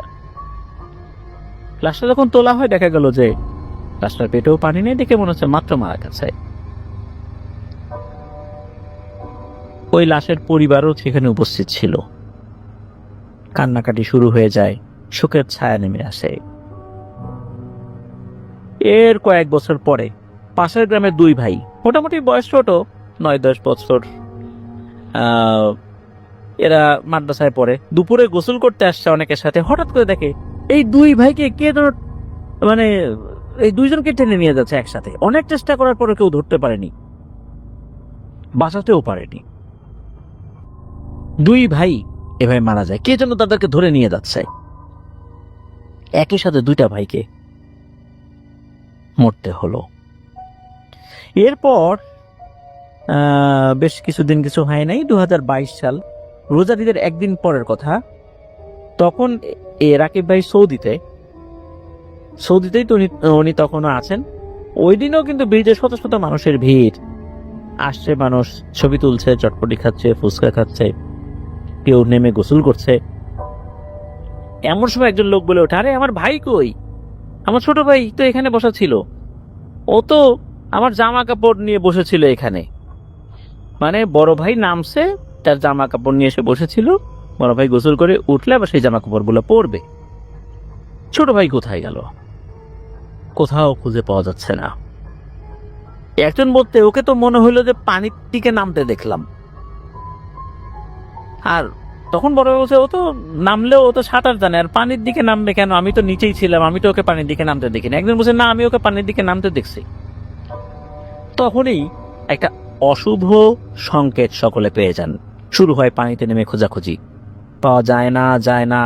ফায়ার সার্ভিসে খবর দেওয়া হয়, তারাও এসে অনেকক্ষণ খুঁজলো। 7-8 ঘন্টা খোঁজার পর না পেয়ে পানি থেকে উঠে এসে ফায়ার সার্ভিসের লোকটা বলল যে এখন সবাই চলে যান, কাল সকালবেলা পেয়ে যাবেন। এখন খুঁজে কেয়ামত পর্যন্ত, মানে এখানে যদি খুঁজে কেয়ামতও করে ফেলা হয়, তাও এই ডেড বডি পাওয়া যাবে না। এখন উনি কিভাবে বললেন যে সকালবেলায় পাওয়া যাবে? তাকে যখন প্রশ্ন করা হলো, উনি এর কথার কোনো উত্তর দেন না, সোজা হেঁটে উনি ওনার টিমের সাথে চলে যান। পরিবারের লোকজন কান্না করতে করতে একটা সময় চলে যান। খুব ভোরবেলা পরিবারের একজন ওই দিকটাতে নৌকা নিয়ে খোঁজার জন্য আসেন। কয়েক মিনিটের মধ্যে কিছু একটা দেখতে পান, সেটাকে তুলে দেখে এটাই সেই ছেলে। পেটে এক ফোঁটা পানিও নাই, শুধু হাত পা গুলো সাদা সাদা হয়ে গেছে আর কি। এবার আসি 2024 সালের ঘটনা। এটা ওনাদের গ্রামের পাশের বাড়ির দুঃসম্পর্কের এক চাচাতো বোনের সাথে ঘটেছিল, মানে ওনাদের গ্রামের আত্মীয় হন আর কি। তো এই বোন আর এক ফুপু হন আর কি। তো এই যে নদীতে যে ব্রিজ, ওইখানে গেছেন গোসল করার জন্য। দিনটা ছিল শুক্রবার, ঠিক দুপুরের সময়। সাথে একটা বিদেশি কম্বল নিয়ে গেছেন সেটা ধোয়ার জন্য। তো ওই সময় চাচাতো বোনের বাবা ব্রিজের উপর দিয়ে রিক্সা চালিয়ে যাচ্ছেন। হঠাৎ করে উনি দেখতে পান যে পানিতে দুইজন মহিলার মতো দেখা যাচ্ছে ছটফট করছে। অনেক চেষ্টা করছে পানি থেকে উপরে উঠে আসার জন্য, কিন্তু পারছে না। তো চাচা খেয়াল করে দেখলেন, আরে এটা তো আমার মেয়ে, আরে আমার বোন। ওই মেয়ে আর ফুপু। উনি ওনার রিক্সার সাথে একটা রশি ছিল, বেশ বড় একটা রশি ছিল। উনি বলছিলেন, এই তোরা চিন্তা করিস না, আমি আসতেছি, আল্লাহরে ডাক, আমি আসতেছি। উনি রশি নিয়ে দৌড়েতেন, চিৎকার বলতেছেন যে, এই কে কোথায় আসো, আমার মেয়ে বোনকে উদ্ধার করো। কয়েকজন লোক কিন্তু ওই ছিল আশেপাশে, তারাও চলে আসছেন। আল্লাহর অশেষ রহমতে এই দুইজনকেও ওনারা তুলতে সক্ষম হন। তাদেরকে যখন ঝাড়ফুঁক করা হয়, একজন আলেম ডেকে নিয়ে এসে তাকে জিজ্ঞেস করা হয় যে কি হয়েছিল, তখন তারা এক ভয়ঙ্কর কথা বলেন যে ওনারা দুজন যখন নামছেন, কোমর পানিতে নামার সাথে সাথে কে যেন কম্বল ধরে মারছে, এক হ্যাচ কাটা।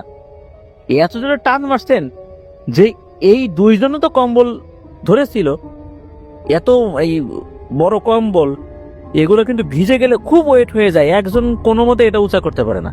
তো ওটা তো ভিজে ছিল, পানির নিচে ছিল, ধরেছিল আর কি। ওনারাও ওই হ্যাচকা টানে পানির ভিতরে চলে যান। তখন নাকি এই দুইজনের পা কে টেনে ধরে আর নিয়ে যাওয়ার চেষ্টা করে। ওনারা তো অনেক চেষ্টা করার পর উঠে আসতে পারতেছেন না। ওনারা দেখেন যে পানির মধ্যে কম্বলের ভিতর নাকি আগুন ধরে গেছে। এরপর ওনাদের আর কিছু মনে নেই, যে লোকজন তো উঠাই নিয়ে আসছে। আল্লাহর রহমতে ওই যাত্রায় ওনারা দুজন বেঁচে যান। এই ঘটনা এখনো চলমান রয়েছে। আল্লাহ তাআলা জানেন কার মাধ্যমে, কার ওসিলায় এই ঘটনার সমাপ্তি ঘটবে। এখনো চলমান রয়েছে ওই ব্রিজ কেন্দ্রিক ঘটনাগুলো। প্রায়শই সেখানে এভাবেই মানুষ হারিয়ে যায়, পাওয়া যায় মৃত অবস্থায়। একটা মানুষ, জলজান্ত মানুষ, যে ডাঙার উপর বসে, যে পানিতেও নামে নাই, সেও কোনো এক মায়াজালে পানির মধ্যে নেমে যায়, আর সে লাশ হয়ে ওঠে। এটা কি আসলে মেনে নেওয়া যায়? কি রয়েছে আসলে ওখানে, তা কিন্তু এখনো সুস্পষ্ট নয়। তবে আমরা আন্দাজ করতে পারি সেখানে পানির ঢেউ বা এই টাইপের শক্তিশালী কোনো জিনিস রয়েছে। আল্লাহ আমাদেরকে হেফাজত করুন। এখন যার ঘটনা আপনাদের সাথে শেয়ার করব, এই ঘটনাটি আমাদেরকে যিনি পাঠিয়েছেন তার নাম সিয়াম আফ্রিদি। ময়মনসিংহ জেলার ময়মনসিংহ সদরেই ওনার বাড়ি। উনি এর আগেও আমাদেরকে ঘটনা পাঠিয়েছিলেন। ওনার বাবার সাথে ঘটে যায় একটি ঘটনা, যেটা আমাদের থার্সডে নাইটের 116তম আয়োজনে, অর্থাৎ 116তম এপিসোডে প্রচারিত হয়েছিল। তো চলুন ঘটনায় চলে যাই। তো ঘটনাটি উনি যার কাছ থেকে শুনেছিলেন, তিনি তার বন্ধু, যার নাম হচ্ছে সাব্বির মাহমুদ রিফাত।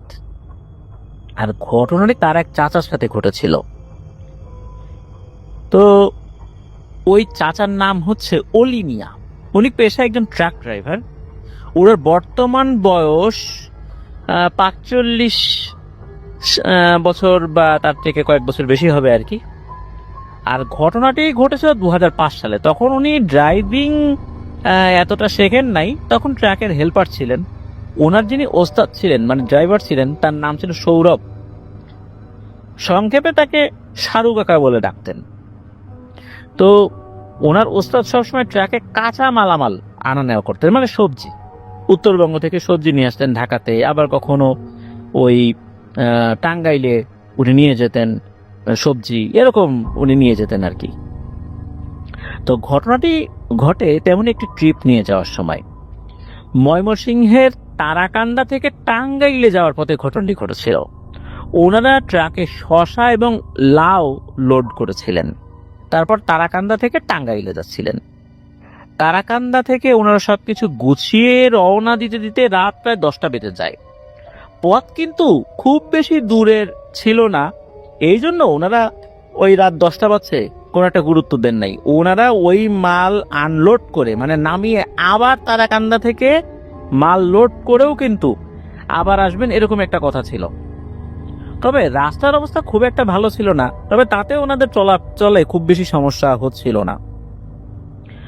ওনারা সব রাস্তা ঠিকঠাক মতো গেলেও সমস্যা হয় যখন মধুপুর জঙ্গলের পার্শ্ববর্তী রাস্তায় চলে আসছেন। তা গাড়ি চলছে, হঠাৎ করে ওনারা খেয়াল করলেন রাস্তায় একটা বানর মরে পড়ে আছে। গাড়ির যে হেডলাইট রয়েছে সেই হেডলাইটের আলোতে ওনারা দেখলেন, আর পাশে কিছু বানর বসে কি যেন অদ্ভুত ভাষায় শব্দ করছে, কান্নাকাটি করছে, এরকম বলে মনে হলো। তো ওনাদের ওস্তাদ, মানে এই যে অলি মিয়া যিনি, তার ওস্তাদ সারু কাকা, উনি গাড়িটা ব্রেক করেন।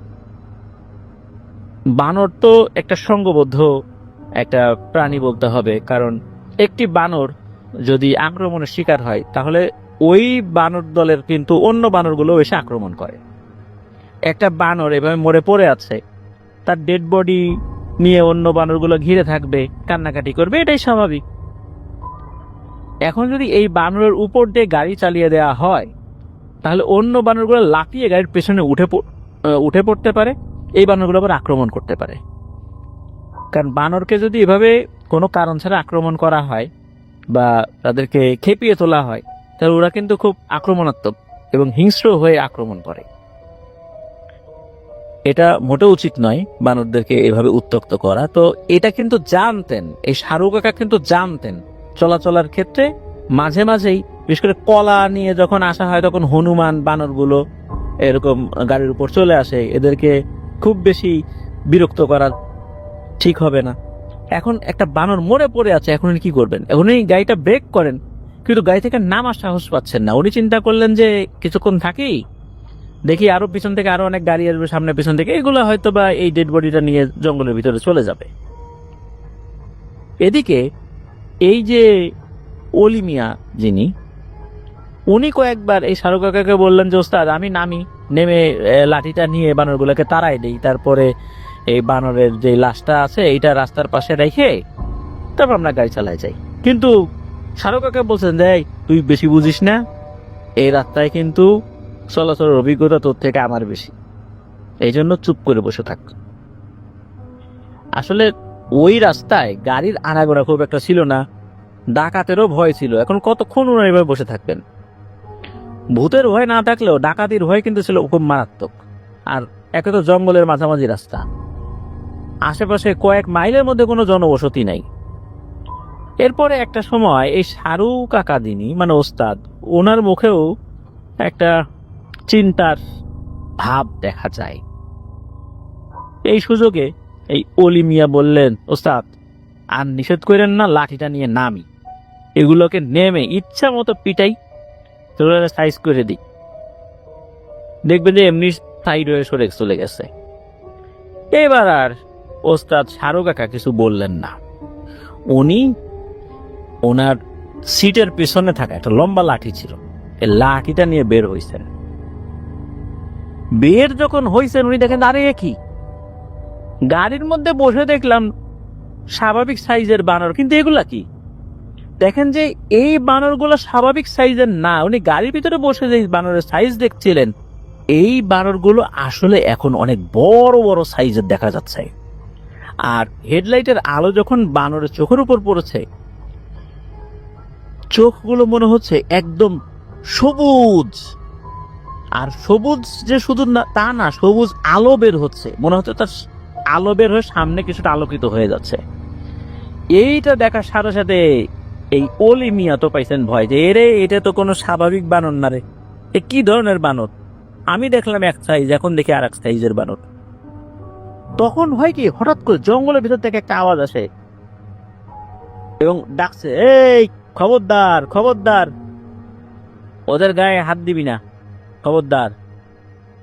এই বলতে বলতে জঙ্গলের ভিতর থেকে একটা লোক বের হয়ে আসে।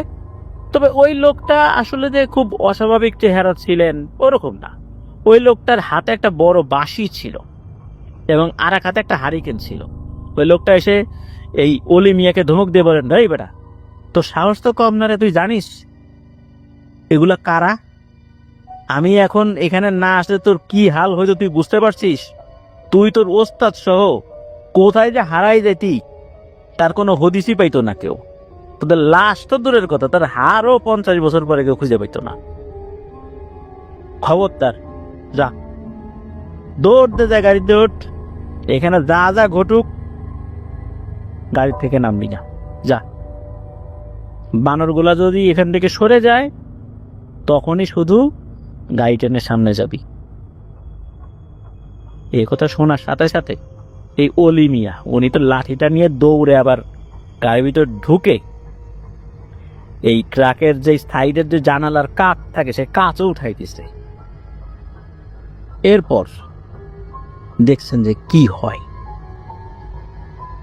উনি দেখলেন যে ওই লোকটা তার এক হাতে থাকা বাঁশিটা উনি মুখের সামনে ধরে হারিকেনটা পাশে নামিয়ে রেখে বাজানো শুরু করলো। বাঁশি বাজাতে গেলে তো দুই হাতের নখগুলোই ব্যবহার করতে হয়।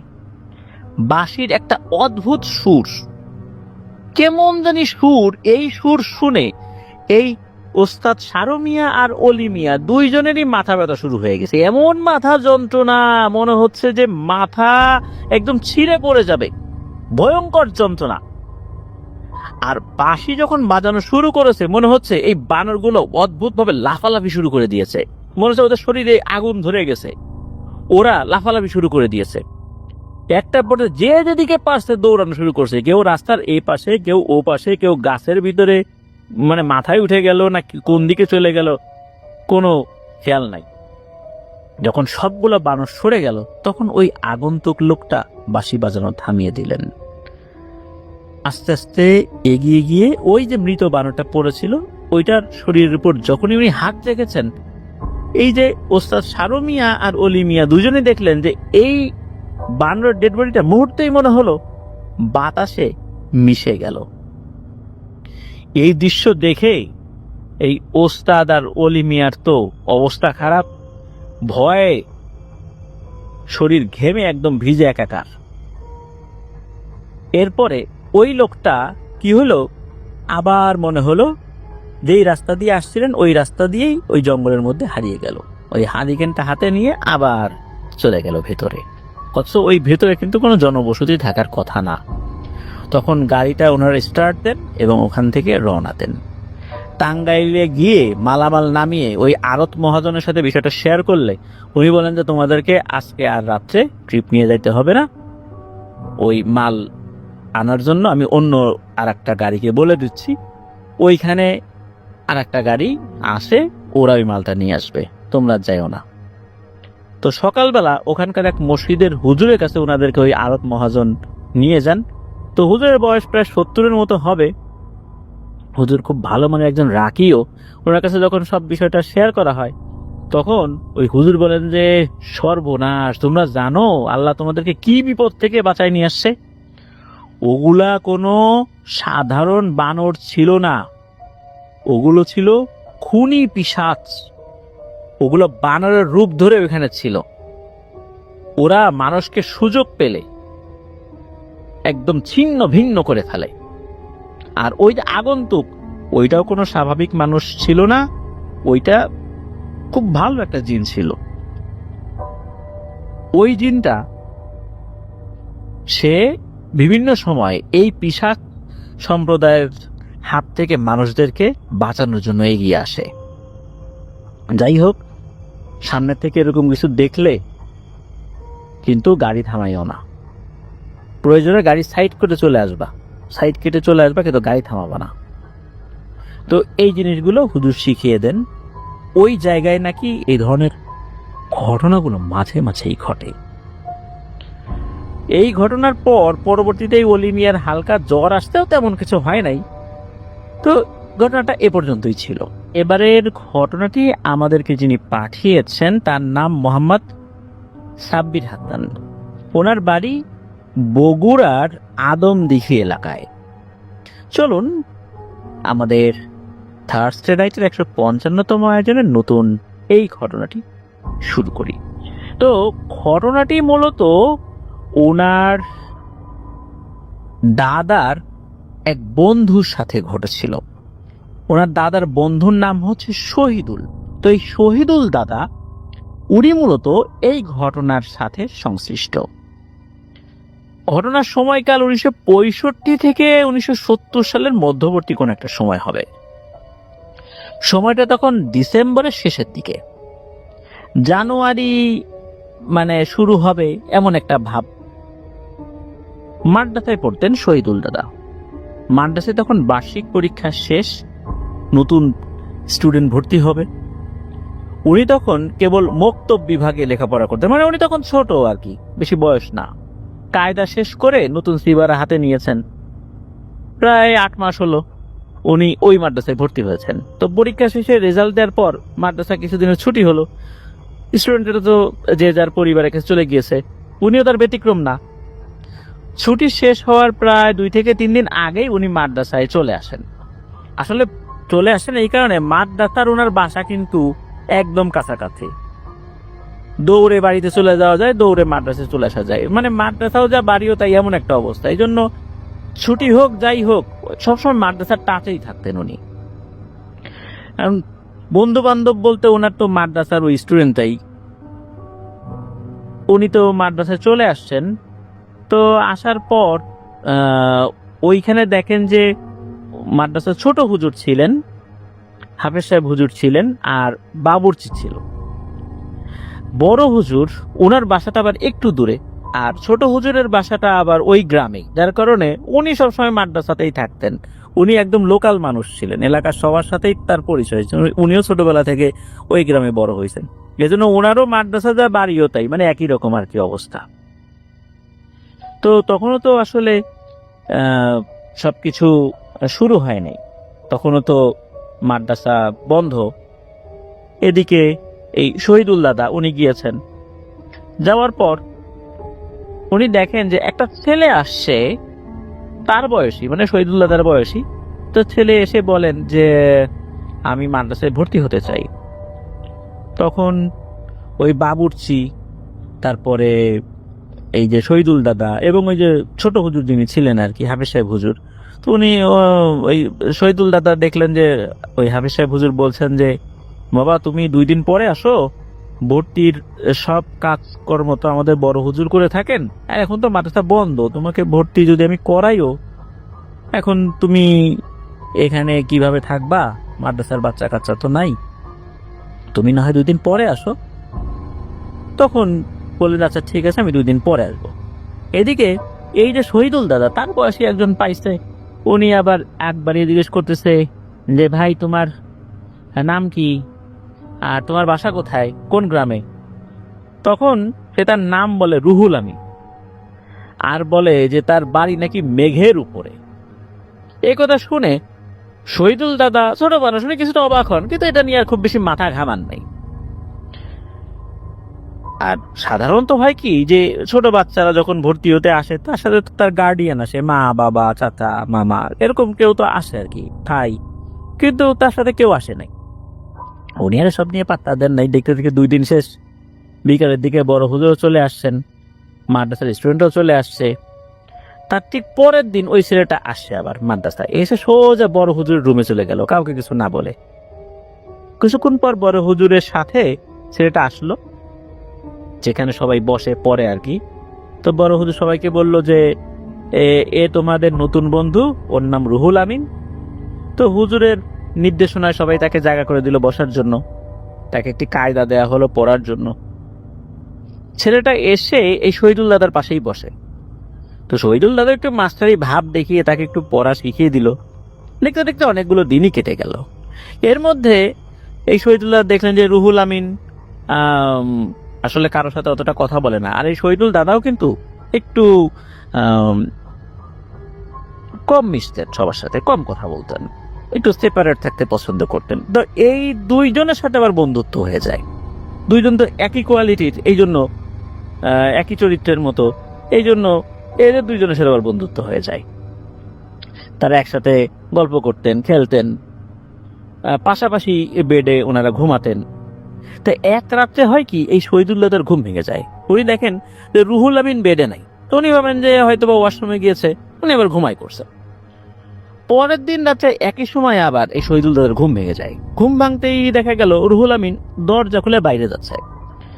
তো শেষ যায় কোথায়, এটা দেখার জন্য এই শহীদুল্লাহ আবার চুপি চুপি পা টিপে টিপে বের হয়েছে। তো মাদ্রাসার সিঁড়ি দিয়ে মাদ্রাসার ছাদে ওই ছেলেটা উঠে যাচ্ছে, উনিও আস্তে আস্তে উঠছেন। এদিকে হয় কি, শহীদুল দাদা ওই ছেলেটাকে ডাক না দিয়ে সে কি করে সে দেখবে, দেখার জন্য পিছনে পিছনে সে যাচ্ছে। তো ছাদে হয় কি, ওই মাদ্রাসার বাচ্চারা অনেকে নামাজ পড়তো, রাতে বেলা তাহাজ্জুদের নামাজ পড়তো। ওই ছেলেটা ওখানে গিয়ে নামাজ যেভাবে পড়ে দাঁড়িয়ে গেল। তখন পেছন থেকে এই শহীদুল্লাহ ডাক দেয় রুহুল আমিন। তো রুহুল আমিন পেছন দিকে তাকায়, বলে যে কিরে তুই এত রাতে ছাদে কি করছিস? সে উত্তরে জানা আমি তো একটু তাহাজ্জুদের নামাজ পড়তে আসছিলাম। তো এটা বলার পর এই রুহুল আমিন কে ওই শহীদুল্লাহ বলছেন যে তুই ছোট মানুষ, আমরা তো আসলে এত রাতে উপরে উঠি না, আমাদের যারা বড় সিনিয়ররা আছে তারা মাঝে মাঝে আসে, তো আমাদের এত রাত্রে আসলে এখানে উপরে আসা ঠিক না, চল নিচে চল। সে সাথে সাথে চলে আসে, আর কিছু বলে না, ঘুমিয়ে পড়ে, সবকিছু ঠিকঠাক চলছিল। তো একদিন রাত্রে আবারও রুহুল আমিনকে ঘর থেকে বেরিয়েছে দেখে এই শহীদুল্লাহ তার পিছু নিয়েছে। এবার দেখে যে ছাদে না গিয়ে মাদ্রাসার স্টোর রুমের দিকে চলে গেল। তো উনিও তার পিছু পিছু গেছেন, গিয়ে দেখেন স্টোর রুমে কেউ নাই। এটা কিভাবে সম্ভব? এই যে চোখে দেখলেন যে রুহুল আমিন স্টোর রুমে গেল, আর স্টোর রুমে তো কোনো দরজা জানালা ওইভাবে নাই, দরজা আছে শুধু জানালাও নাই, আর দরজা তো বন্ধ। কিন্তু সেই স্টোর রুমের দিকে গেল কেন? আর এদিকে যাওয়ার পর ওই দিক দিয়ে বের হওয়ার তো আর কোনো পথ নাই, একটাই করিডোর, ওইখানে সামনের দিকে স্টোর রুম, ফেরত আসতে গেলে এই পথ দিয়ে আসতে হবে, তাহলে ছেলেটা কোথায় গেল? তো এসব চিন্তা করতে করতে আবার শহীদুল্লাহ রুমে ফেরত আসেন। এসে দেখেন রুহুল আমিন তার বেডে দিব্যি ঘুমাচ্ছে। উনি তো অবাক, এ কিভাবে সম্ভব? আমি দেখলাম রুহুল আমিন হঠাৎ করে কোথায় চলে গেল, সে এসে ঘুমিয়ে পড়লো। তো এইভাবে বেশ আরো কিছুদিন চলে যায়। একদিন হয় কি, রুহুল আমিনকে নিয়ে এই শহীদুল দাদা তার বাড়িতে গিয়েছেন। তো বাড়িতে যাওয়ার জন্য ওনার চাচার যেই বাসা, ওই বাসার উঠোন পেরিয়ে ওনাদের ঘরে যেতে হয়। ওনাদের বাড়ির বর্ণনাটা একটু দেই। চারপাশে টিন দিয়ে ঘেরা, বাড়িতে ঢোকার জন্য রয়েছে 2টি দরজা, মাঝখানে বড় একটা আঙিনা, এর ভিতরে 2টা বাড়ি, একটা হচ্ছে ওনার চাচার আর হলো শহীদুল দাদাদের। তো রুহুল আমিনকে নিয়ে যখন ওই মেইন যেই গেটটা, ওই গেট দিয়ে ঢুকবেন, প্রথম দরজা পেরোবেন, তখন রুহুল আমিন বলে যে না, এই দরজা দিয়ে ঢুকবো না। তখন এই শহীদুল্লাহ বলছেন, কেন, এই দরজা দিয়ে কি সমস্যা? বলে হ্যাঁ সমস্যা আছে, চল ওই পিছন দিক দিয়ে ঘুরে যাই, তোদের বাসা তো এই সাইডটাতে, আর একজনের বাসা পার হয়ে তোদের বাসায় যাব, এটা আমার কাছে ভালো লাগতেছে না, চলো ওই দিক দিয়ে যাই। এখন যেহেতু সে গেস্ট মানুষ, সে কোনোভাবেই এই দরজা দিয়ে ঢুকতে চাচ্ছে না বা এই গেট দিয়ে ঢুকতে চাচ্ছে না, কি আর করা, একটু পেছন দিকে যে আর একটা দরজা ছিল ওই দিক দিয়ে ওনাদের বাড়িতে নিয়ে গেছেন। তো যাওয়ার পর এই শহীদুল দাদার মা তো খুব খুশি, ছেলে আসছে, ছেলের বন্ধু আসছে, তো নিজের ছেলের মতো করেই তাকে আদর যত্ন করে, ভালো ভালো রান্না করে। কিন্তু খেতে বসার পর হয় আর একটা ঝামেলা, এই রুহুল আমিন কিছুই খেতে চায় না। তখন এই শহীদুল দাদার মা বলতেছে, কি হলো বাবা, তুমি কি লজ্জা পাচ্ছ নাকি? তোমার নিজের বাড়ি ভাবো, আমাকে নিজের মাই ভাবো না কেন? তুমি তো আমার ছেলের মতোই, খাও না, লজ্জার কিছু নাই। তখন রুহুল আমিন বলেন, না না খালা, আসলে আমার খিদা নেই, আমি শুধু কয়েকটা মিষ্টি খাচ্ছি। তো ওখানে কয়েকটা মিষ্টি ছিল, আসলে ওই মিষ্টিটা এই কারণে রাখা হয়েছিল যে খাওয়া দাওয়ার পরে ওনারা খাবেন, কিন্তু ওইটাই আসলে খাওয়ার ইচ্ছা পোষণ করে, এটা পাশেই রাখা ছিল। এই কথা শোনার পর যখন এই শহীদুল্লাহর মা ওই মিষ্টির বাটিটা আগাই দিছে রুহুল আমিনের দিকে, সে ওখান থেকে কয়েকটা মিষ্টি একদম নিমিষেই খেয়ে ফেলে। তো ওনারা চিন্তা করছেন যে হয়তো বা রুহুল আমিনের মিষ্টি এমনিতেই খুব পছন্দ। তো খাওয়া দাওয়া শেষে ওনারা রওনা দিয়েছেন মাদ্রাসার উদ্দেশ্যে। মাদ্রাসায় এসে ওইভাবেই দিন কাটতে থাকে। দেখতে দেখতে লেখাপড়া কিন্তু শেষ দিকে চলে আসে, মানে ওইখানে ওনারা হেফজও পড়ছিলেন আর কি, হাফেজ হচ্ছিলেন। এদিকে হয় কি, ওই শহীদুল দাদা বেশ এগিয়ে গিয়েছিলেন, হয়তো বা 3-4 পারা, যেহেতু 30 পারা মুখস্থ করতে হয়, শহীদুল দাদার হয়তো বা তখন 26 পারা হয়েছে, আর রুহুল আমিনের হয়েছে হয়তো বা 20 পারা মুখস্থ। তো রুহুল আমিন একটু পেছনের দিকে। এখন যাতে ওনারা একসাথে শেষ করতে পারেন, এখানে একটা কথা বলে রাখা ভালো, যারা মাদ্রাসায় পড়েন তারা এটা বুঝতে পারবেন না, যারা মাদ্রাসায় পড়েন না তাদের জন্য বলছি যে এসএসসি পাস করার পরে কিন্তু সার্টিফিকেট দেওয়া হয়, একটা আলাদা সার্টিফিকেট, এবার ইন্টারমিডিয়েট পাস করার পরে আলাদা একটা সার্টিফিকেট হয়। এইভাবে গুরুত্বপূর্ণ পরীক্ষাগুলোর পরে কিন্তু সার্টিফিকেট পাওয়া যায়। তো মাদ্রাসাগুলোতে একটা বিশেষ সংস্কৃতি আছে, সেটা হচ্ছে যারা হাফেজ হন, হাফেজ হওয়ার পর তাদেরকে আনুষ্ঠানিকভাবে বিদায় দেয়া বা তাদেরকে স্বীকৃতি দেওয়ার একটা প্রথা রয়েছে, সেটা হচ্ছে পাগড়ি পরানো।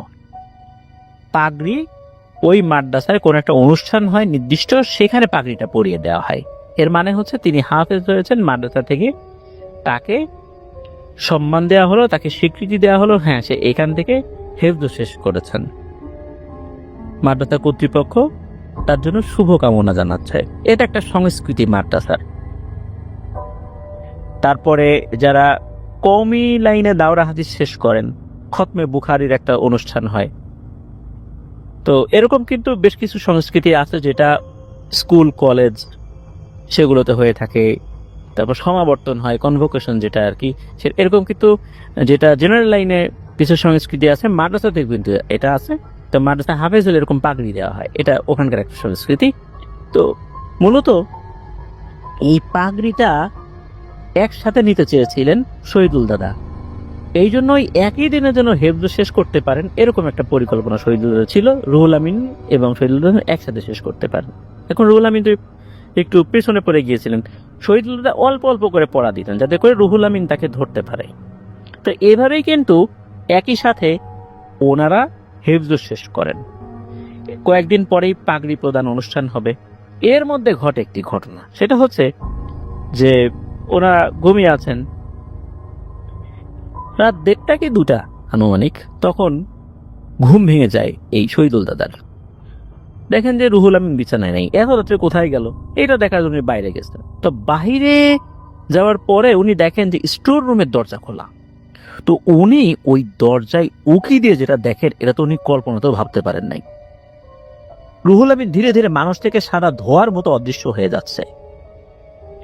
এই দৃশ্য দেখে উনি কিছু না বলে বিছানায় এসে শুয়ে পড়েন। ওই রাত্রে উনি সারা রাত আর ঘুমাইতে পারেন নাই। তবে হঠাৎ করে একটা সময় ওনার ঘুম চলে আসে একদম শেষ দিকে। অল্প সময় ঘুমিয়েছেন, যখন উনি চোখ খুলেছেন মানে একটা ঝিমুনির মতো ভাব আসে, তখন উনি দেখেন যে এই রুহুল আমিন তার পাশে বেডে শুয়ে আছে। রাতের ওই ঘটনার কথা মনে করতেই তার তো বুক কেঁপে ওঠে। আরে সর্বনাশ, এতদিন কার সাথে চলছি। যাই হোক, ফজরের নামাজের পর রুহুল আমিন তাকে ডাক দেয় যে, বন্ধু শহীদুল, আমি বুঝছি যে তুমি আমাকে দেখে ফেলছো আর আমি কে এটা তুমি বুঝতে পারছো। তবে তোমার কাছে একটাই অনুরোধ, আমার অনুমতি ছাড়া আমার বিষয়ে কাউকে বইলো না। তখন বলে যে আসলে সে একজন জিন আর তার আসল নাম রুহুল আমিন না। এই মাদ্রাসায় পড়ার জন্য তাকে একটা বিশেষ নামকরণ করানো হয়েছিল। তা আসল নামটা কি এইটা অবশ্য শহীদুল দাদা বলেন নাই। আর বলেন যে এই যে ব্যাপারগুলো, যে সে আসলে এই প্রথাগত খাবার ওভাবে খায় না, মিষ্টিটা তার খুব প্রিয়। আর কেন ওই বাড়িতে গেলে দরজা দিয়ে ঢুকতে চায় নাই এটাও বলে। মূলত এই শহীদুল দাদার চাচার এক মেয়ে তাকে জিনে ধরেছিল। ওই বাড়িটা বন্ধ করা হয়েছিল। ওই বন্ধ করতে গিয়ে ওই মেইন যে সদর দরজা, ওই দরজায় মূলত বেশ কিছু একটা রিচুয়াল করা হয়েছিল। এই জন্য ওই দরজা দিয়ে ঢুকতে তার অসুবিধা হচ্ছিল, এই জন্য পেছন দিক দিয়ে উনি গিয়েছিল। তো যাই হোক, স্বাভাবিকভাবে পাগড়ি প্রদান করা হয়, সবার কাছ থেকে বিদায় নেয়। বিদায় নেওয়ার পরে জানা যায় যে বড় হুজুর উনি শুরু থেকেই জানতেন রুহুল আমিন সম্পর্কে, কিন্তু উনি কাউকে কিছু বলেন নাই। রুহুল আমিন বলেছিল যে তোমার যদি কখনো দরকার হয় আমাকে ডেকো, আমি চলে আসবো। ডাকার একটা নির্দিষ্ট পদ্ধতি শিখিয়ে দিয়েছিল। তো এরপর ঘটনা যে শেষ তা কিন্তু না। এরপর কিন্তু রুহুল আমিন এসেছে, পরিবারের কেউ অসুস্থ হয়েছে, ডাক্তারি ট্রিটমেন্টে ভালো হচ্ছে না, রুহুল আমিনকে ডেকেছে। সে তার দেশে গিয়ে জিনেদের সাথে পরামর্শ করে কিছু চিকিৎসা পদ্ধতি এসে জানিয়ে গেছে। আল্লাহর রহমতে ওনারা সুস্থ হয়েছেন। হয় কি, শহীদুল দাদা যখন বিয়ে করবেন, ওই বিয়ের অনুষ্ঠানে এই রুহুল আমিনকে দাওয়াত দেওয়া হয়। সে বলে যে না, আসলে বিয়ের অনুষ্ঠানে তো গরু, খাসি, মুরগি জবাই হয়, আমরা এই ধরনের প্রোগ্রামগুলোতে আসলে ওইভাবে আসতে পারি না, আমাদের অসুবিধা হয়, ক্ষতি হয়। এখন ওই শহীদুল দাদা বলছেন যে বন্ধু তুমি আসবা না, এটা কিভাবে সম্ভব, তোমাকে আসতেই হবে। অনেক জোরাজুরি করার পর নাকি রাজি হয়েছিল। তবে তাকে আলাদা একটা ঘরে একটা ব্যবস্থা করা হয়েছিল। ও সে আসবে, মানুষের বেশেই আসবে, এটা শুধু ওই শহীদুল দাদা বুঝতে পারবেন, আর কেউ বুঝতে পারবেন না। এবং সে যেই দিক দিয়ে আসবেন ওই দিকে কোনো মাংস বা অন্য কোনো কিছু আসলে নিয়ে আসা হবে না, বা সেই টাইপের কোনো কিছু থাকবে না, এটা আগে থেকে নিশ্চিত করা হয়েছিল। শহীদুল দাদা খুব সতর্কতার সাথে এই বিষয়টা নিশ্চিত করেছিলেন। তো সেখানে আসলে তার জন্য শুধু মিষ্টি আনা হয়েছিল। সে নাকি বড় বড় 5টা পাতিল মিষ্টি খেয়ে ফেলেছিল ওই রুহুল আমিন। তো এই যে শহীদুল দাদা, উনি বছরখানেক আগে মারা গেছেন, এটা জানিয়েছেন সাব্বির হাসান ভাই। আর এটাই ছিল জিন বন্ধুর সাথে শহীদুল দাদার কিছু স্মৃতি। মাদ্রাসাগুলোতে কিন্তু এরকম ঘটনা ঘটে। আর তার জিন বন্ধু এভাবেই তার বিয়েতেও এসেছিলেন, যেটা শুধু শহীদুল দাদা বুঝতে পেরেছিলেন। আর শহীদুল দাদা বহুদিন যাবত এই বিষয়ে কাউকে বলেন নাই। পরবর্তীতে তার জিন বন্ধুর অনুমতি সাপেক্ষেই এই ঘটনাগুলো বিভিন্ন মানুষকে উনি বলেছেন। আর এই কারণে আমরাও এই ঘটনাটি শেয়ার করতে পারলাম। ধন্যবাদ জানাচ্ছি সাব্বির হাসান ভাইকে। আশা করছি আপনার কাছ থেকে আরো অনেক ঘটনা পাবো। এখন যে ঘটনাটি আপনাদের সাথে শেয়ার করবো, এই ঘটনাটি আমাদেরকে যিনি পাঠিয়েছেন তার নাম তানভীর মাহমুদ তামিম। ওনার বাড়ি গাজীপুরে। ওনার গ্রামের নামটি উনি উল্লেখ করেননি। আর যার কাছ থেকে ঘটনা সংগ্রহ করেছেন তার বাড়িও গাজীপুরে। সেই ভাইয়ের নাম হচ্ছে আলিফ। তো ওনাদের এলাকায় মাঝে মাঝে উনি যান গল্পগুজব করার জন্য। তো এমনই এক সন্ধ্যায় আড্ডা দেওয়ার জন্য গিয়েছিলেন। তো পাশে একটা বাঁশ বাগান ছিল। ওনাদের আবার স্মোক করার বদ অভ্যাস রয়েছে। তো স্মোক করতে করতে একটা পর্যায়ে বিভিন্ন প্যারানরমাল টপিক নিয়ে কথা বলতে থাকেন। বাঁশঝাড়ে আসতেন কয়েকজন মিলে। বাঁশঝাড় নিয়ে তো কতই প্যারানরমাল ঘটনা ঘটে থাকে। তখন ওই আলিফ ভাই বলেন যে ওনাদের বাড়ি নিয়ে কিন্তু একটা ঘটনা রয়েছে। তখন উনি একটি ঘটনা বলেন। উনি জানান যে এই আলিফ ভাইয়ের দাদা উনি একজন বিশিষ্ট মুক্তিযোদ্ধা।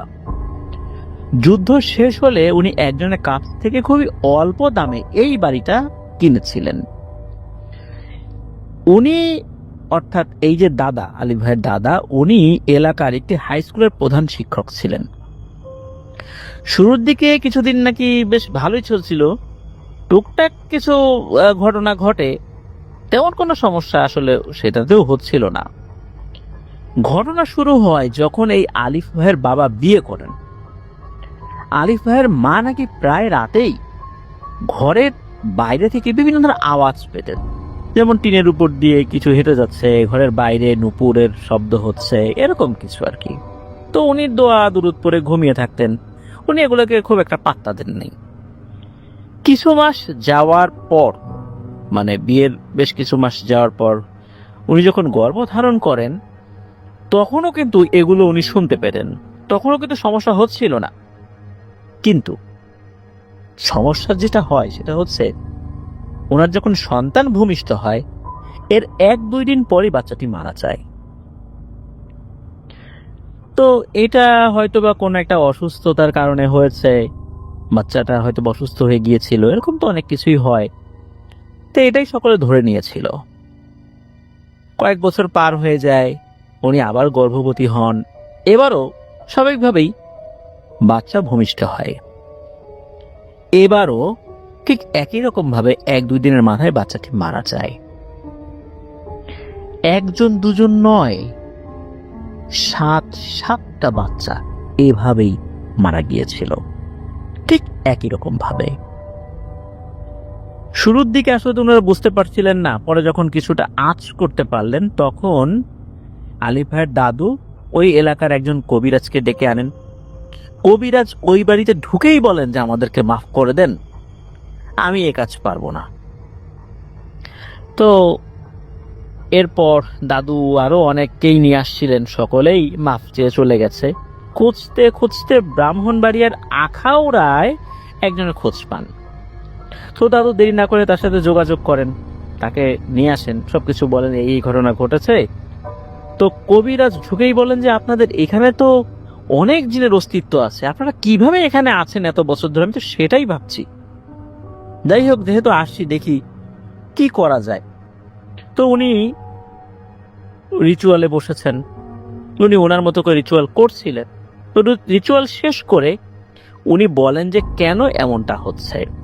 তো কবিরাজ বলেন যে এই যে বাড়িটা, এইটা মুক্তিযুদ্ধের সময় মিলিটারি বাহিনীর একটা অস্থায়ী ক্যাম্প করা হয়েছিল এখানে। আর এই যে বাড়িটা, এই বাড়িটা মূলত ছিল তাদের সহযোগী এক রাজাকারের বাড়ি। এখানে আশপাশ থেকে বিভিন্ন গ্রাম থেকে মুক্তিযোদ্ধাদেরকে ধরে এনে নির্মম নির্যাতন করা হতো। অনেক নারীদেরকেও এখানে নিয়ে আসা হয়েছে।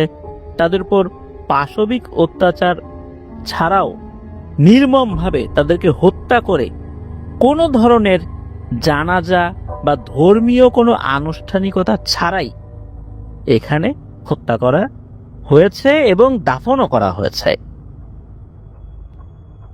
এটা কেউ জানে না। এমন ভাবে দাফন করা হয়েছে, মাটিটা অনেক গভীর করে খোঁড়া হতো, যার কারণে পরবর্তীতে যে কোনো শেয়াল কুকুর লাশ টেনে তুলবে এটারও কোনো সুযোগ নেই। অনেক গভীর করে নাকি এটা খোঁড়া হতো। শুধু তাই না, অধিকাংশ ক্ষেত্রেই তাদেরকে হত্যা করা হবে তাদেরকে দিয়েই এই গভীর গর্ত নাকি খনন করা হতো। তো এইভাবেই তাদেরকে হত্যা করে ওই তাদের করা গর্তেই তাদেরকে পুঁতে রাখা হতো। এভাবে বহু মানুষকেই নাকি এই বাড়ির যে বিভিন্ন জায়গা রয়েছে গর্ত করে করে এইভাবে মৃতদেহ পুঁতে রাখা হয়েছে। যাদের জানাজা হয়নি, গোসল হয়নি, এভাবেই নির্মমভাবে তাদেরকে হত্যা করা হয়েছে। পরবর্তীতে যখন মুক্তিযুদ্ধ শেষ হয়ে যায়, আর এই যে বাড়িটা, যে এই বাড়ির মালিক ছিল, তো বুঝতে পারছেন যুদ্ধ শেষ হয়ে গেছে, তাদের তো অবস্থা এখন ভালো না। যেহেতু পাকিস্তানি বাহিনীকে সহযোগিতা করছেন, এখন কি করা যায়, বাঁচতে হবে, চলে যেতে হবে এখান থেকে। তখন নাকি আর এক লোকের মাধ্যম দিয়ে এই আলিফ ভাইয়ের দাদার কাছে খুব অল্প দামে বাড়িটা বিক্রি করে উনি দ্রুত এলাকা ছেড়ে চলে যান। আলিফ ভাইয়ের দাদাও চিন্তা করছেন, যাক এটা অল্প দামে জায়গা পাইছি। এরপরে উনি ওখানে ঘর বাড়ি তৈরি করা শুরু করছেন, থাকতে শুরু করছেন। মূলত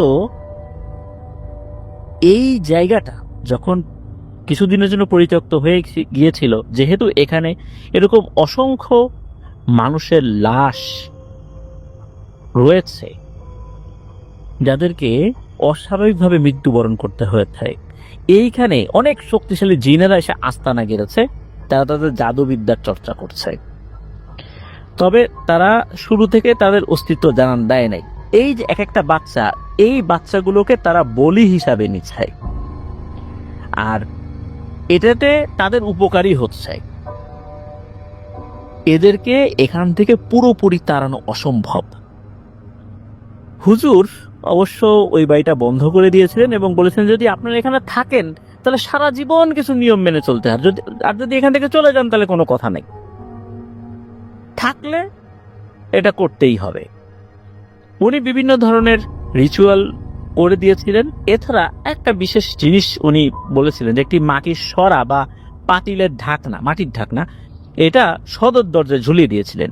উনি বলেছিলেন যে কোনো ঝড় বাদলে এটা খুলে পড়বে না, ভাঙবেও না ইনশাল্লাহ, কিন্তু সাবধান, আপনারা কেউ এটা খুলবেন না। তো এটাও বলে দেন যে সবসময় বাড়িতে জোরে জোরে কোরআন তেলাওয়াত করার চেষ্টা করবেন।